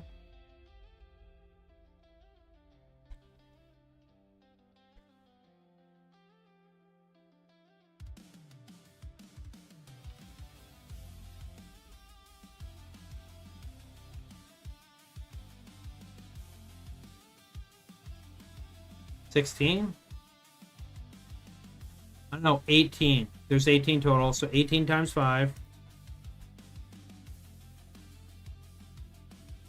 90 hexes in total. That's the size of the map. And each hex is about a day's journey. Oh. Except for like when you're in the mountains, right? The mountains and the swamp. Those areas are like basically 2 days journey to cross.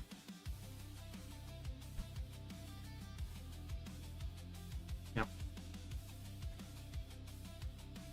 That's why I was so eager to get to figure out how to do this, right?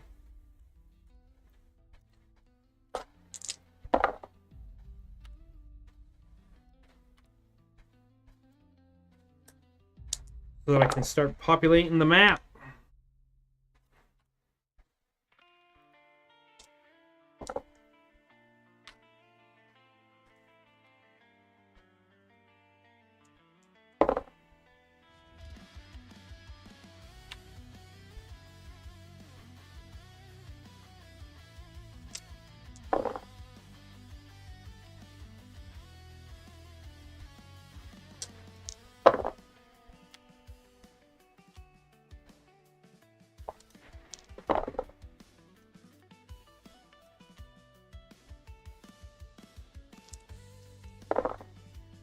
Oh, another 8 and 8.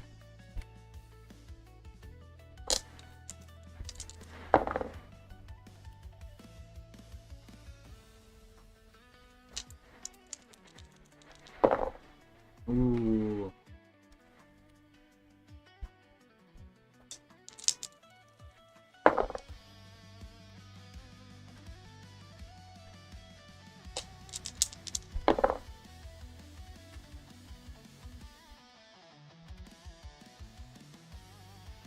Hmm.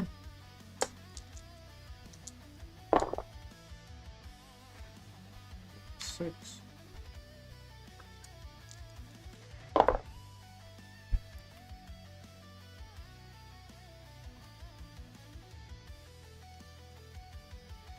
Oh, Halo. Huh? What's up, buddy?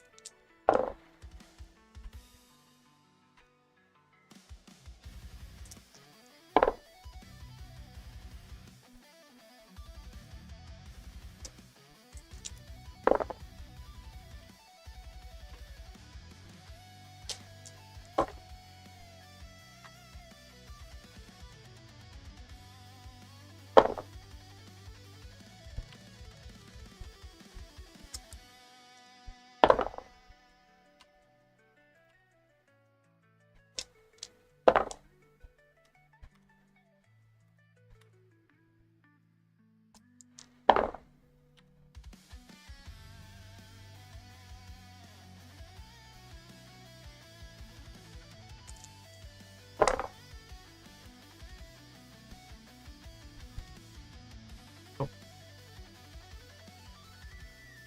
And 7.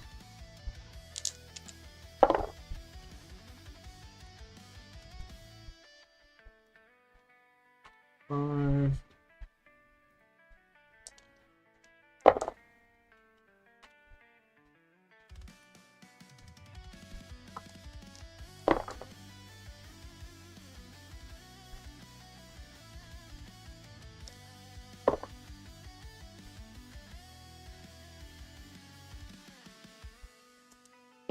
Whoops.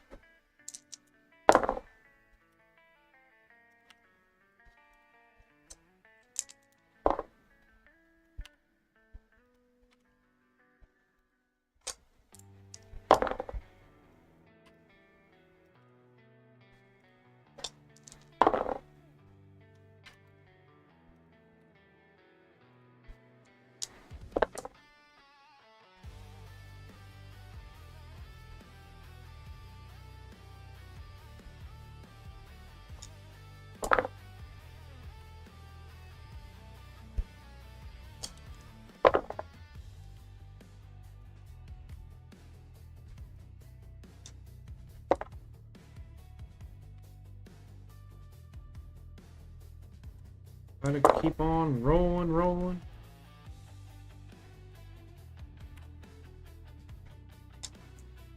Bloody hail, Halo. What is it, buddy?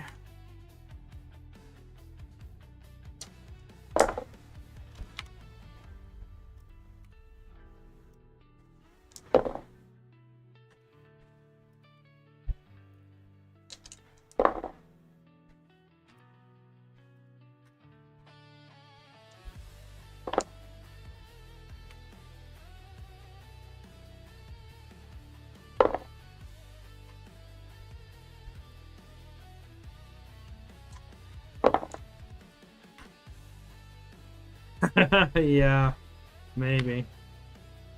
Gotta be careful that if I ever let him do that, because he might try and eat the dice or something, and he could easily choke on them, unfortunately.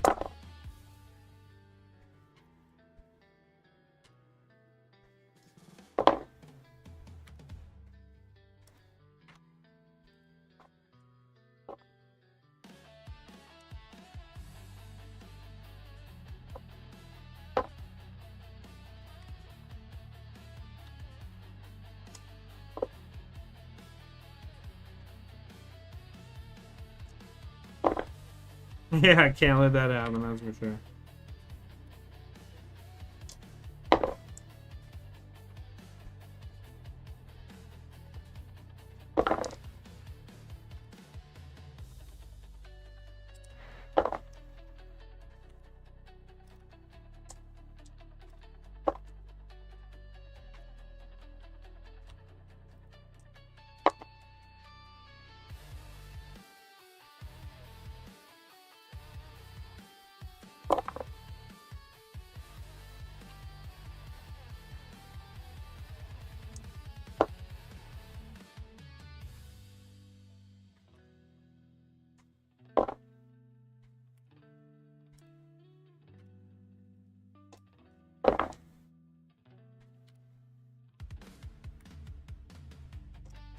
Some of these areas are highly populated with layers. Not so much.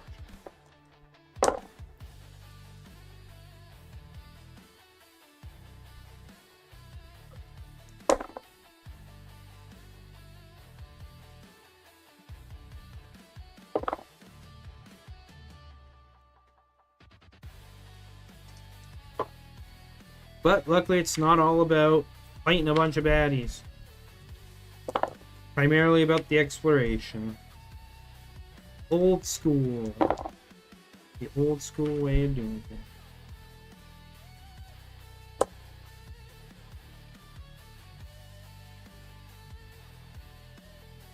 Mm-hmm. There's still the random of encounters, of course, right? Like,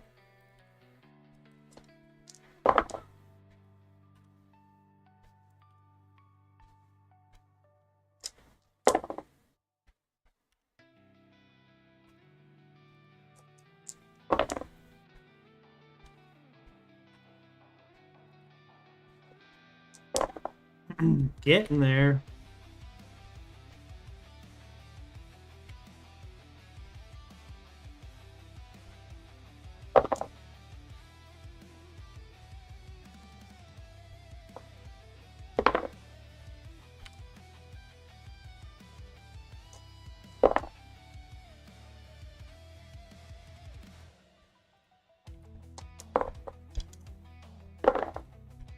Exactly.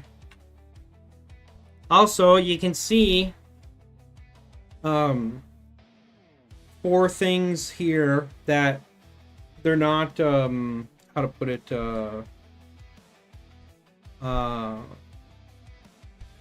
it's not just arbitrary, right? Because I'm rolling for the number of stuff.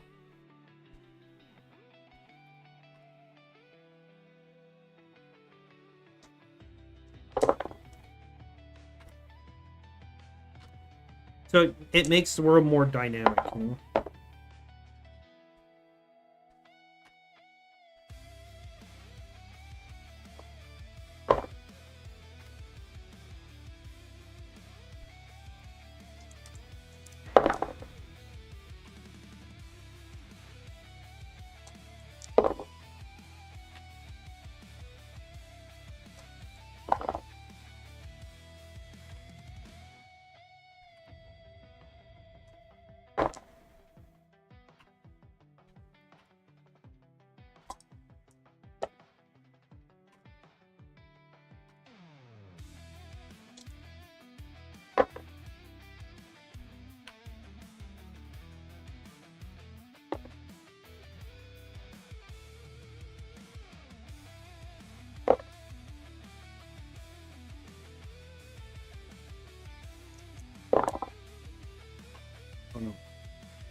8 features, 3 layers. Begin 8 again.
Four, this one's 8,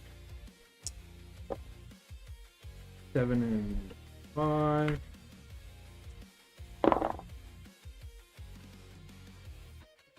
Almost there. 7.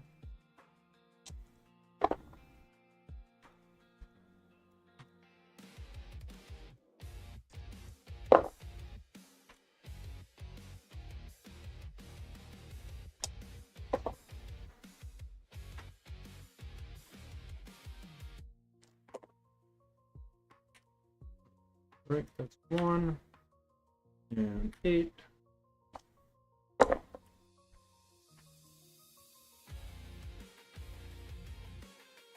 Hi, buddy. Hoi, hoi, hoi. Oh, it's starting to look kind of nasty out there.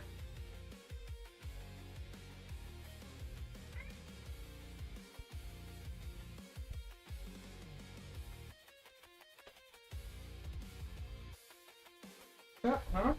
You want up? There you go, buddy. Hmm.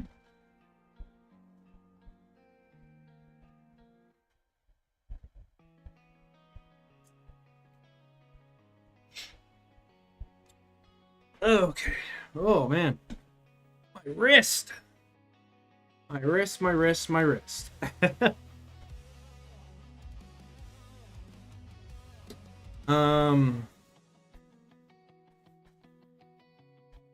Yeah. There's another thing I gotta do too, which is I'm gonna have to mark each hex based on how far out it is, based on difficulty.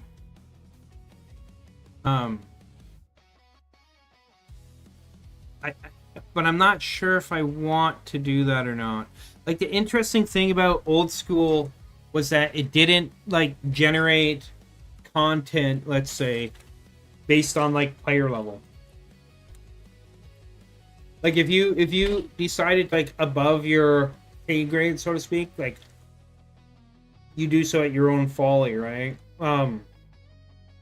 Because it's not like everybody there knows what's the CR of monsters and stuff in the dungeon, or like, that's not a in-world thing, right?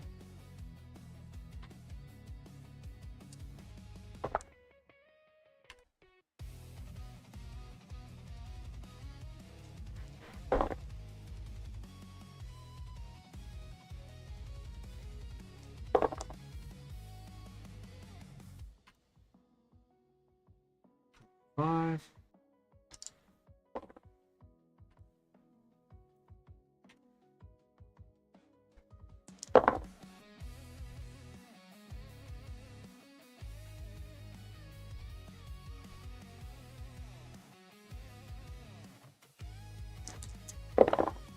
Mm-hmm.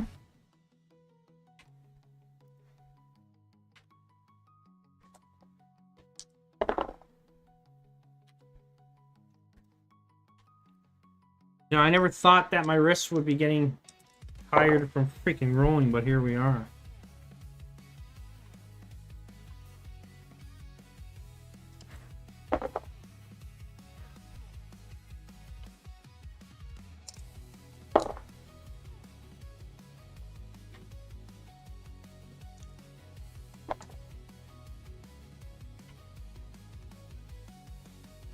Do you want down, Halo?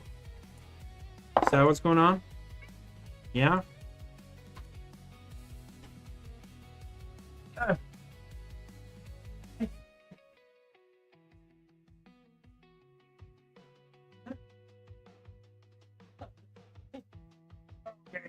Oh.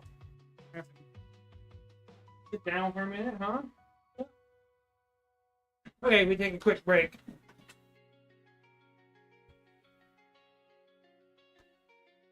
We'll go to here, we'll go chat time.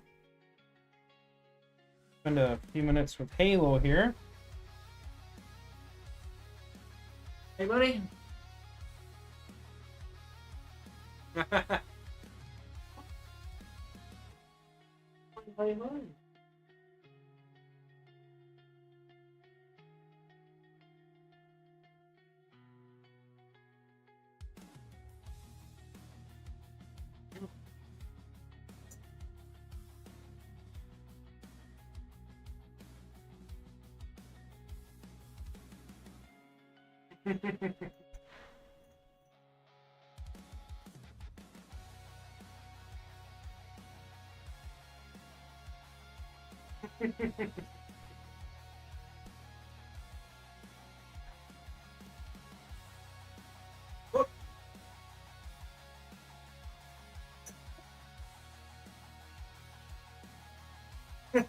Ripped it right out of my hand, dude.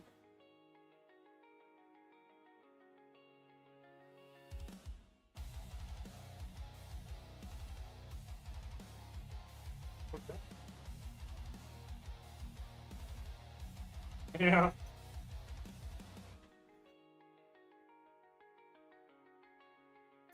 You smell at me, huh? Apparently something he didn't like. Okay. What?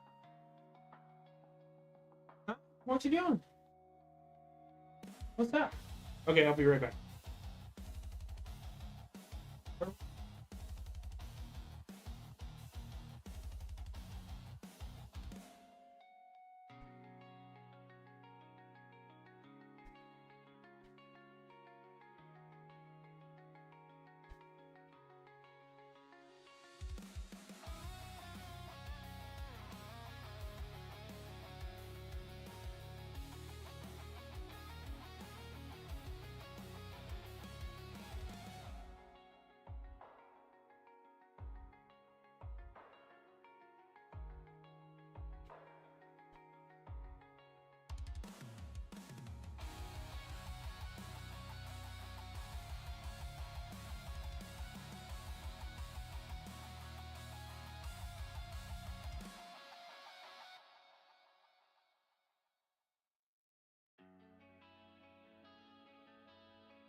Okay, well that was a shorter break than I expected.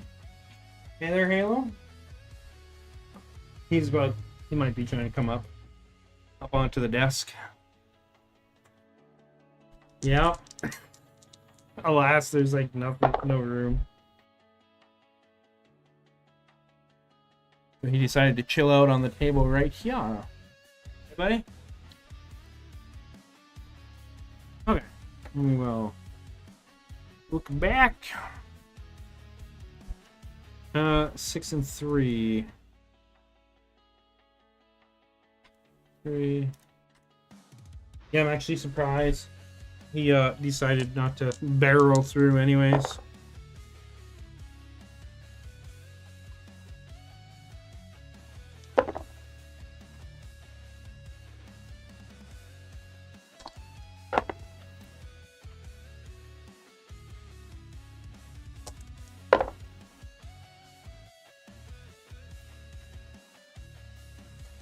Ah.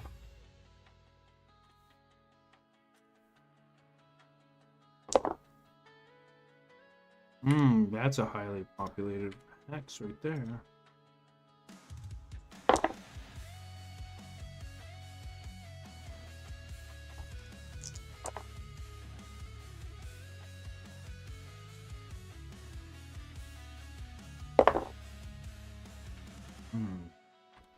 Jacked right up.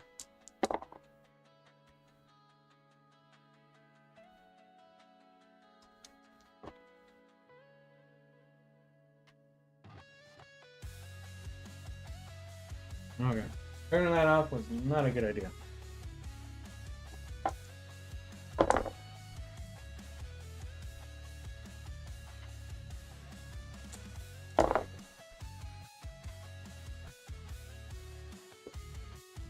Drinking some water is a good idea,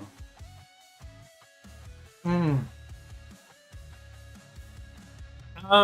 Well, not necessarily more of a specific type.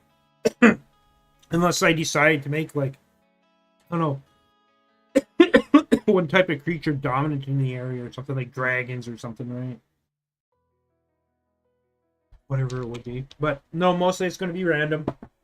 So when I say highly populated, it's not just one or the other for layers and or features. It's a combination of both. So if there's like 7 layers and 6 features, right? That's when I say it's a heavily populated hex, I mean there's a lot of stuff going on there. Yeah.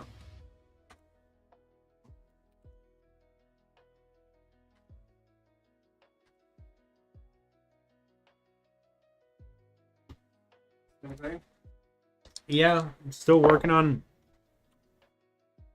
these hexes. It took me a while to figure, because to be fair, the book I was looking at isn't super clear. And I had to figure out some stuff, basically, that I had to kind of, like, ignore about it. Oh. Right? Because it's like, the, yeah, it was basically saying, like, if you look at the map here, Paul, yeah, right, you see this hex around H8 where the town is. So it was, like, going out to, like, this far, and then from here, it's like out to here, or something, and then like down here, right? And then the same thing down here. Yeah, it wasn't working properly. Well, it doesn't work for me because it's like telling me to make like a like sub hexes within a hex. Like yeah. So it's like all these would be considered sub hexes, right? And then you roll like a D100 for that or whatever, right? But I'm like, no, I want like lots of stuff or whatever. I just want to roll for, because each individual hex on the map is like 16 hours worth of journey, like an entire day's journey. Yeah. From one end to the other. So I'm like, no, I just tell me what are the things you roll, basically, right? And then I'll take it from there. Not this, whatever the hell it was talking about before, which I think was overly complicated for no reason. Yeah. Instead, it's like, okay, now I just settled on layers and features, right? And then it's like, what type of feature? And then what type of resource? And then for like layers, it's like I just check this book here for the type of layer. Yeah. Based on the terrain, right? Yeah. Yeah. So I'm basically just rolling like D8s and D20s, D8s at the moment. Just to have it like simple and quick, right? Like not. Oh yeah, you don't need to be taking up so much. Well, it seems like they're also having an issue of some of the things they seem to be talking of. To me, it's like some things, like there's a disconnect between things, because there seems to be potentially something like a context I'm missing, in that like there's some fundamental I guess basis of knowledge or understanding regarding generating stuff in hexes or whatever that I don't know about, that I haven't come across. And so whatever the hell they're talking about in the book about populating the hexes to begin with, like the number of layers, the number of features, just like, and like how to determine, but it's not just that, or that part's simple. That's what I'm doing right now. It's which hexes within a giant hex actually end up with those features. Yeah.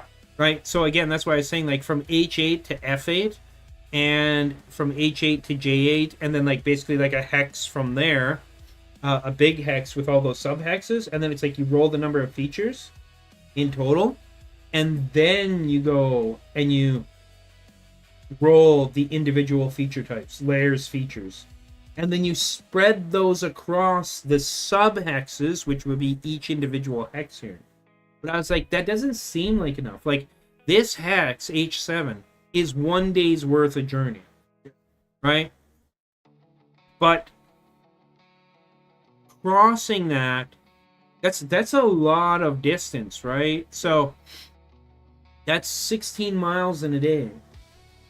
So that means that, and it's like forested hills and stuff like that, and there's some like plains or lowlands anyways, no plains. It's this forested, hilly and forested valley is what this is. And so it doesn't make sense to have one layer in like one of these hexes necessarily. Like, there should be a chance for more, right? So instead I'm using the D8 for number of layers and number of like unique features, like, I don't know, monolith or a mine, or like a I don't know, a site to mine aura. Yeah. Potentially, right? And those can have, so there can be multiple things, right? So this one, P11. So let's find P11 over here. P11 right here. It's on the southern end of this swamp, right? Well, this P11 has 8 layers and 8 features. Or sorry, 8 layers and 5 features. And those features can include geological structures, resources, layers already in there, hazards or signs, dungeons, settlements, source of water, or a magical feature, or no feature. Right?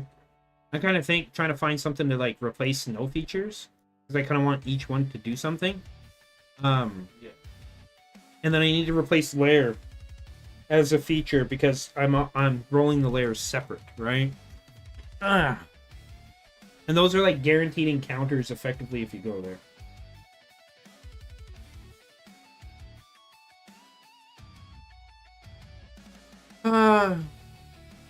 Yeah. Okay, anyways, back to where I was. But right now I'm just rolling to see like how many layers and how many other features are just present, right?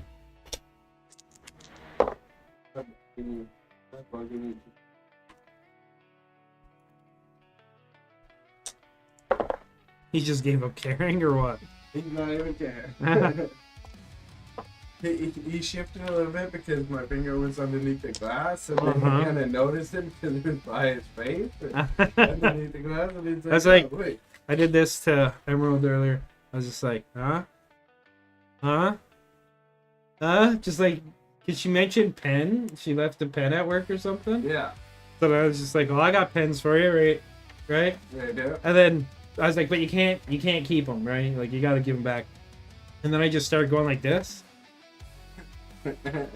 Randomly. Yeah, Stop just it. teasing her. Just teasing her. That's funny, yes. A lot of Like, fun. oh, I want them. I want them. Oh, I Uh-huh. want them. It's You funny. gotta ship 'em. She's on the chat right now. She's like, oh my god, man. Is she thought again, or is she hearing us? She can hear us. Yeah, that's funny. Yeah, that's funny. Yeah, just ship it to her. Huh? Just ship the pens to her. No. You come here and get them. Oh, that's just rude. No, man. That cost us way more than they're probably worth. Well, no, those were actually kind of expensive pens, so that'd be an expensive shipment. Don't expose me like that. I didn't expose you. What do you mean?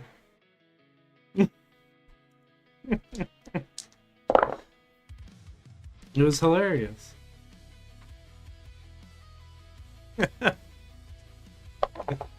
don't know what the first one is. What is that?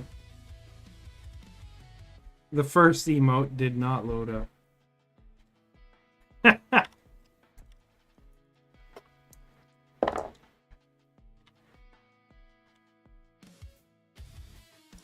Ooh, you bugger.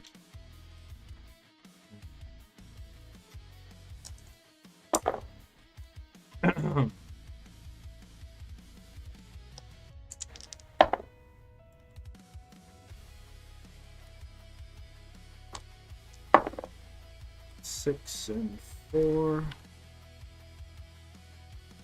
Oh.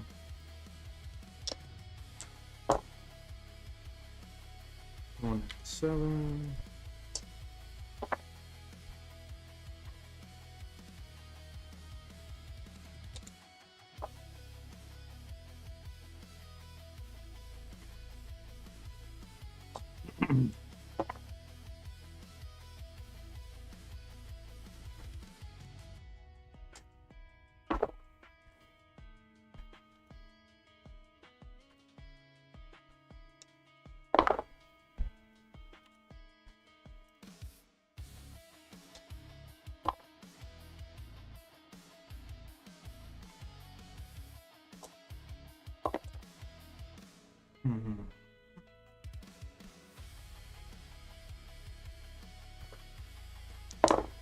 I am almost there.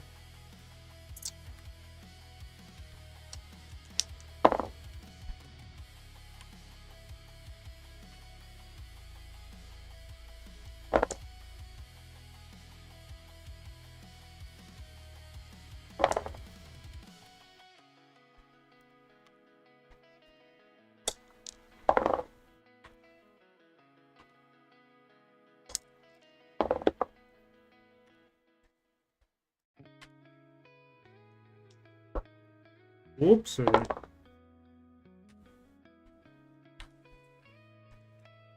Only 2 left. Oh my.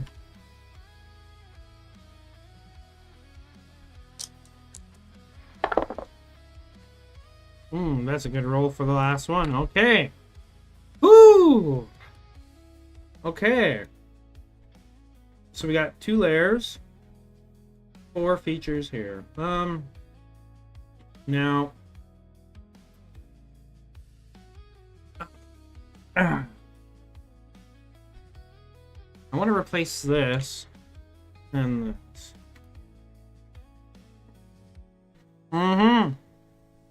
Question is, what do I replace it with?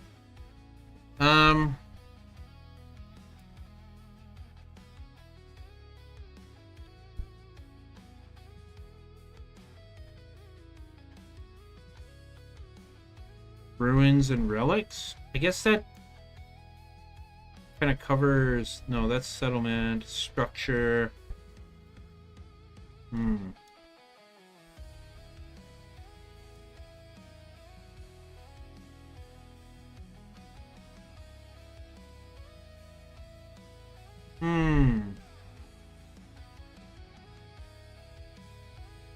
So, we'll go...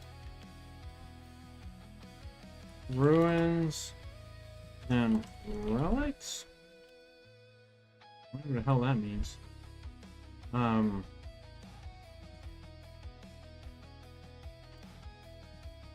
Castle and Citadel.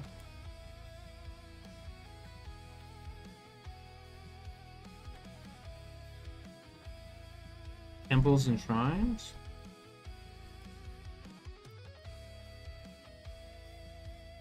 We're gonna replace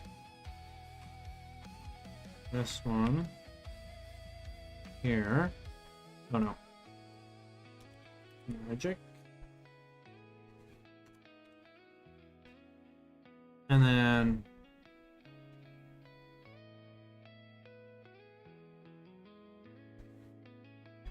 yeah, there we go. Okay. So now we begin rolling the d20s. So we got magic, hazard or sign. Okay, hazard.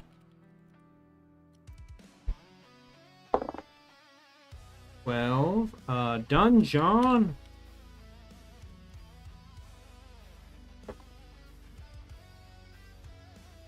Oh. Okay. Well, there's a double dungeon for you.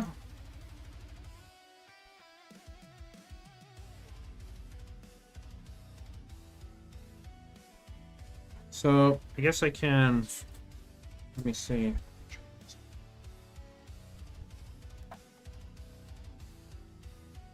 Oh, I gotta look at the terrain, right? So...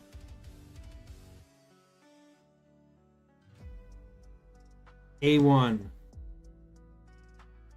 Okay.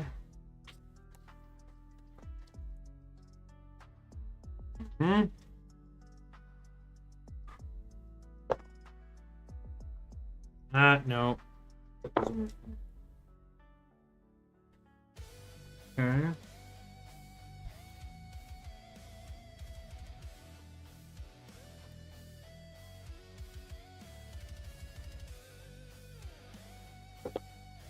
No. It works.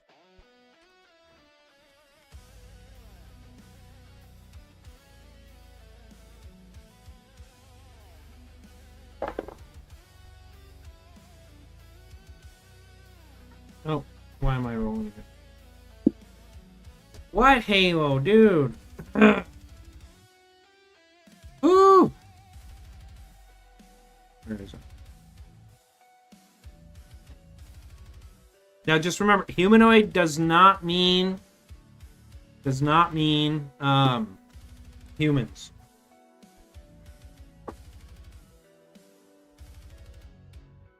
I wonder. Oh,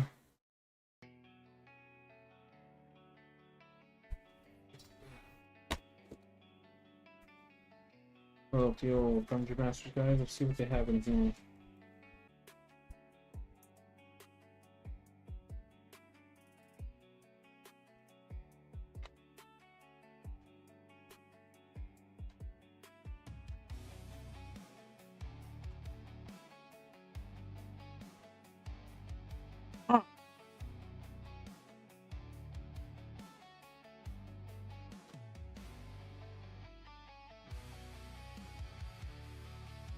Okay.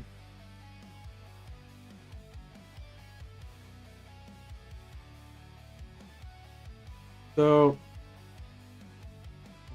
desert. Hmm.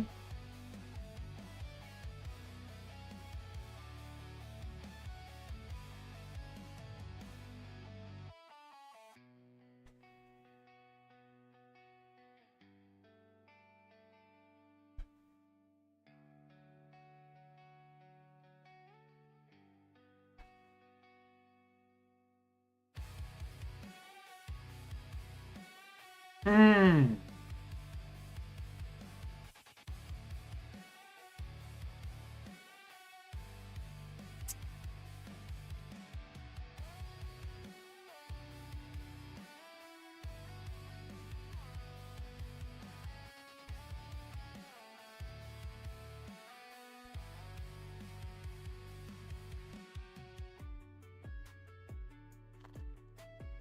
So,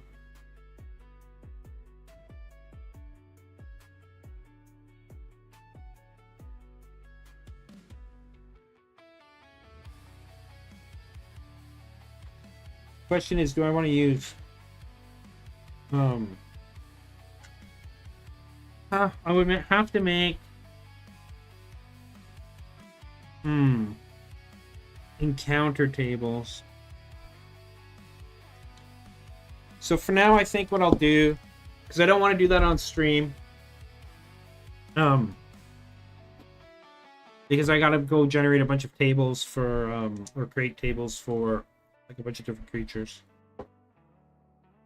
Okay, so for now, what I'll do is I'll do the I'll do the features. Do a 10. Oh, that's a hazard or a sign. That's a sign. I don't know what that means. I guess I'll find out, you know, over time as I read through stuff.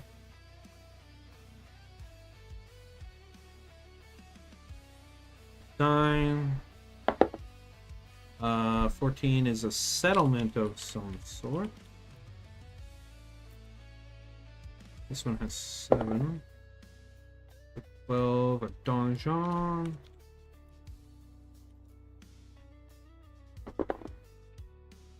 Eight is ruin slash relic.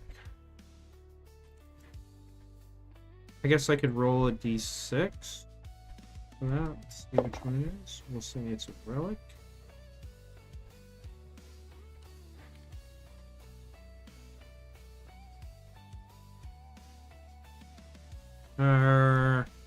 No. Ruin. I don't know what it means by ruin and relics, but we'll go ruins.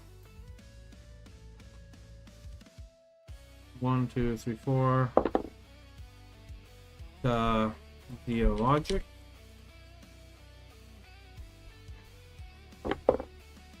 15. Water. So that could be like a lake or whatever. Maybe not a lake, but like another 8 ruins. Do I want to try for something else? Oh, you want me to put another set of ruins in there? No. More water? No. Magic. I'm gonna try to not double them up.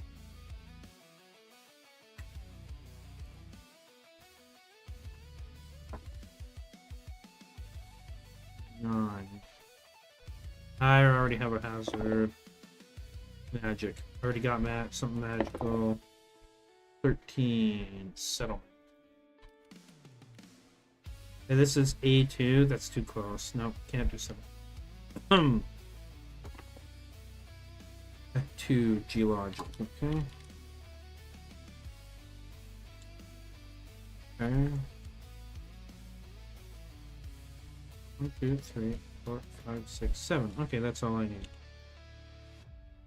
I think sleep's taking over, so gonna sleep for a while. All the best to you getting through these hexes, and please take breaks for your rest. Of course, thank you very much. My dearie dear, have a wonderful snooze. Sweet dreams. I love ya, and I'll talk with you again soon. Bye for now.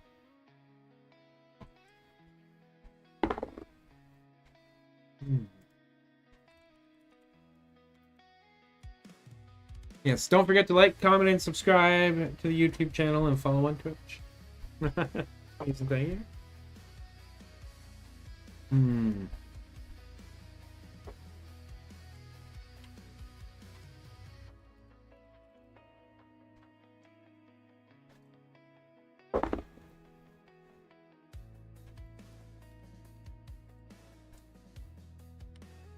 Oh, hey. What's up, dude? Just got here? What? You're messing with me. How long I've been in the call? Where? Where does it show that? Because no. Oh, 142? Diablo. No. That's ever since I started playing Diablo is how long I've been in this. Why did you say something, dude? You know I got streamer mode on and I don't hear this. I don't hear shit. Oh my god. Okay. Hi, how are you doing, buddy? Thanks for joining me, Val. Is the game working for you? Yeah, I'm doing alright. Torment 4 right now. I was Torment 1 earlier, and I just powered through the Torment 4 because Abyss Warlock is really broken. Yeah. Because I couldn't play. Are resistant to Shadow. Oh, damn. I mean, it's not Shadow. It's like it's weird damage mechanics, so there's not a lot of enemies immune or resistant to Abyss. Like, Abyss is like its own thing, if that makes sense. Yeah. Yeah. Anyways, I'm good with you. I'm alright. I'm disappointed I could not play Diablo, though. Why? The game was eating up my resources. Like, my memory's so bad, the moment the game launched, basically it just crashed my whole computer. It shut down my stream on me once, even. Like, it crashed OBS. Yeah, it was gross. No bueno. Yeah, exactly. Exactly.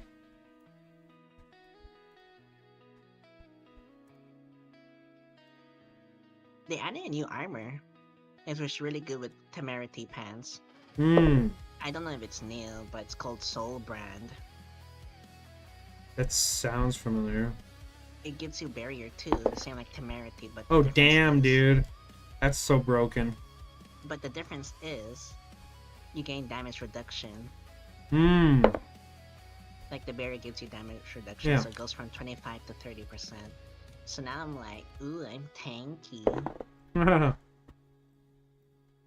The temerity pants gives you like barrier, Yeah. while the soul brand gets you damage reduction, but it has the same they both have one similarity as when you drink a potion, it gives you barrier Okay. for 1 second, like maximum of your health. Oh. I mean, that's okay, but the damage reduction is kind of nice. No doubt. So pairing those two together is like you just have beefy. Beef Kirk. Sounds like it, man.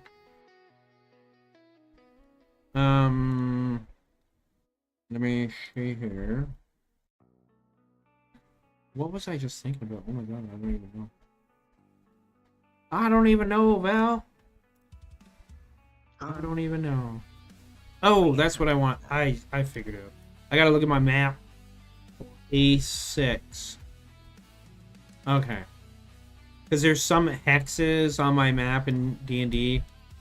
Like D4, D5, right? Like in that area on the map that have... It's a lake.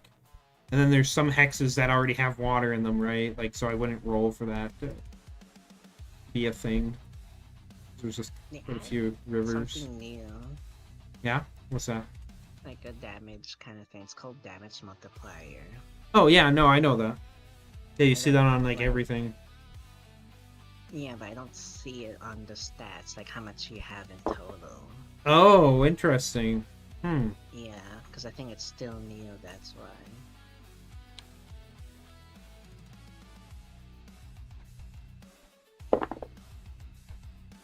A Templar Shrine.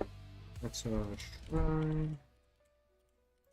I was excited I got the, what's it called? I got the uber unique dungeon thingy. I think Okay. it's called. But it says there's a chance it'll drop uber unique, and I didn't get an uber unique. I was like, would be nice if I did get one from. It's from a drop. Mm-hmm. No doubt. Ooh, a dungeon. Or...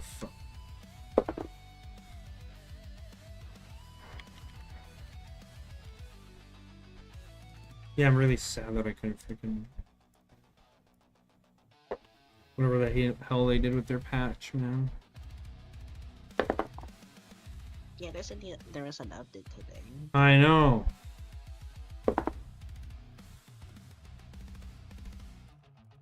Wait, which one is this? A8. Let's see. A8. Okay, water. Obvious. It's gotta be something else. Ooh, I think that's magic. Yep. Magic. Something magical.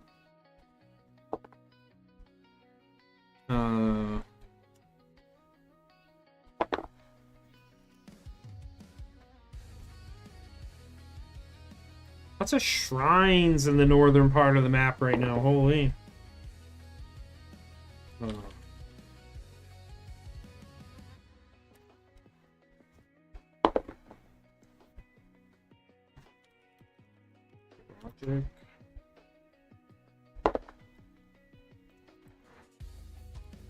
John. I think I like this unique boots I have, Ian's Blessing. Yen's Blessing. I think I think I like it because every time I command my Soul Shard Demon, it Uh-huh. makes it attack twice. I sometimes see it, two of them. And the best part is I don't have to cast it. It's sometimes randomized whenever I cast a non-ultimate ability. Hmm. That's Interesting. what I like about the boots. What does Yen's Blessing do again? Sorry. Whenever you cast a non-ultimate ability, there's a chance it will randomly cast another ability. Oh. I mean, not chance, it will always cast a random ability every 8 seconds. Okay. So like a free random cast. Nice.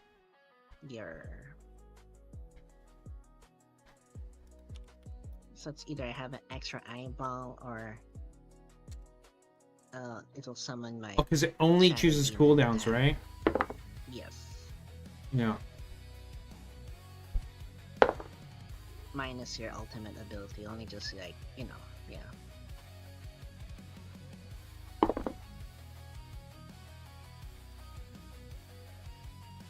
I think I like the new charm system. It's kind of nice. I like it. You know the charms, right? Yes, of course. Yeah, you start getting them like right away. I got my first unique charm. Nice. It was from that Uber unique dungeon. I was like, Oh, yeah. oh, I didn't know there's unique charms. I'm guessing there's unique charm sets too. I was like, ooh.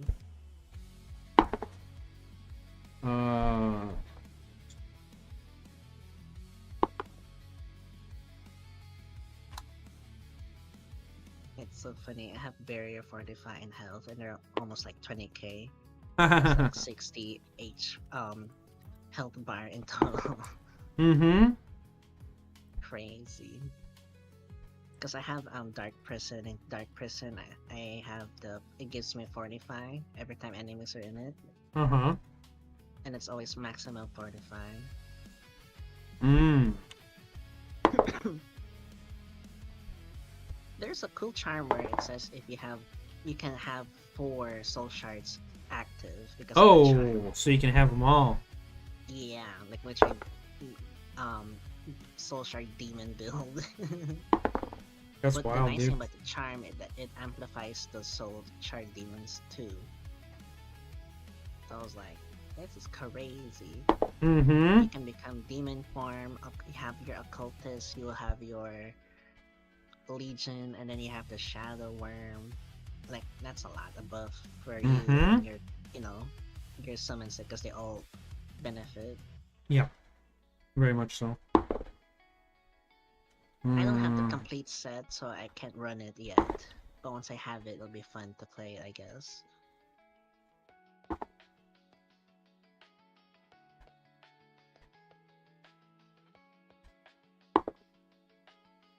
Dude, stop trying. I already got water on there, thanks.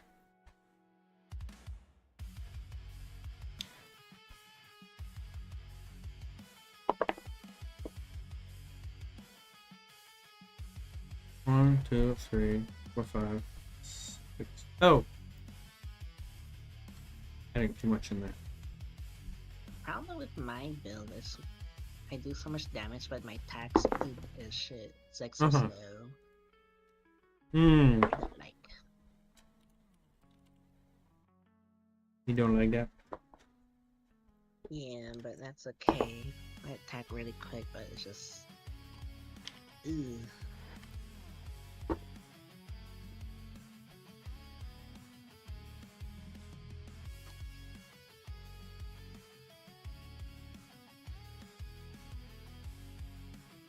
Well, attack speed helps with your minions and stuff, eh? Yeah. But there's a lot of legendary for the Warlock, which is interesting. There's one that gives you ferocity. Yeah. Every time you crowd control or whenever you do something, it will give you ferocity. Mm. It's almost like, that one. Yeah, I that wish they, ferocity is very useful. yeah, but I wish they implemented the sorcerer legendary aspect is whenever you spend 100 mana or resource, it gives you attack speed for 100 or 200% attack speed for 5 seconds, which is kind of nice. But I'm like, that's only for sorcerer. Boo. Okay. Citadel, eh?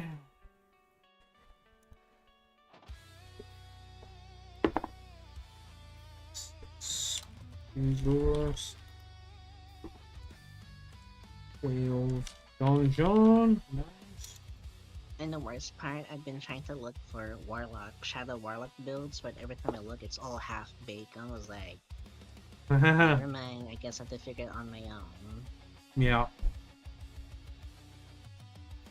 I mean, I'm fine building and doing the gears, but the only thing I only use for the guide is the Paragon board, because I'm like, I don't know if I'm wasting points or I'm not putting enough points in certain boards, you know what I mean? Yeah.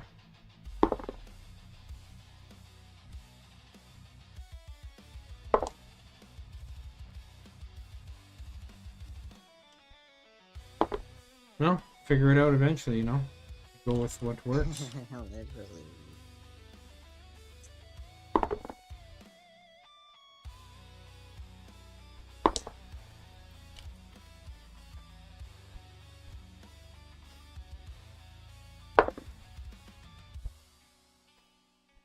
Already have one of those.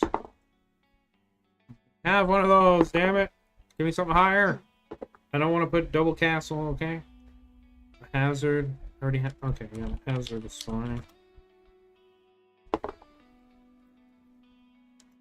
Dungeon. Not gonna One, lie, two, three, I four, still five, miss six. the old Nightmare dungeons. The Were original faster than ones? doing the pit. Yeah, the Oh. difficulty on the Nightmare dungeons. For me, it was a bit faster because pit you have to keep killing and going next room and next room. But I mean, if you get the good dungeon, because there's some dungeons where its task is so tedious. I like the one where you just kill everything and you fight the boss. That's like straightforward.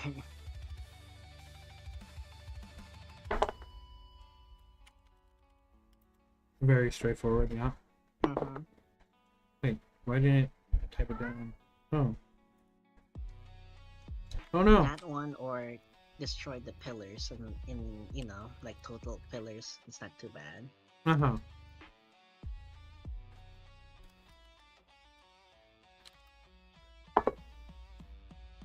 Yes, Halo, just chill out for a sec, bro. Yes. Okay. Hi. What's up?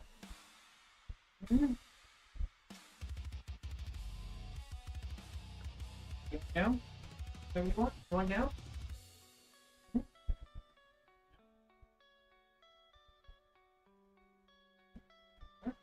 What's up?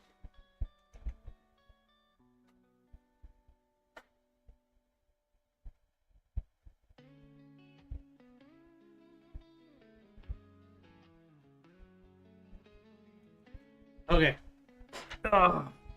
I think that's long enough for a stream for now. Yes, 3 hours.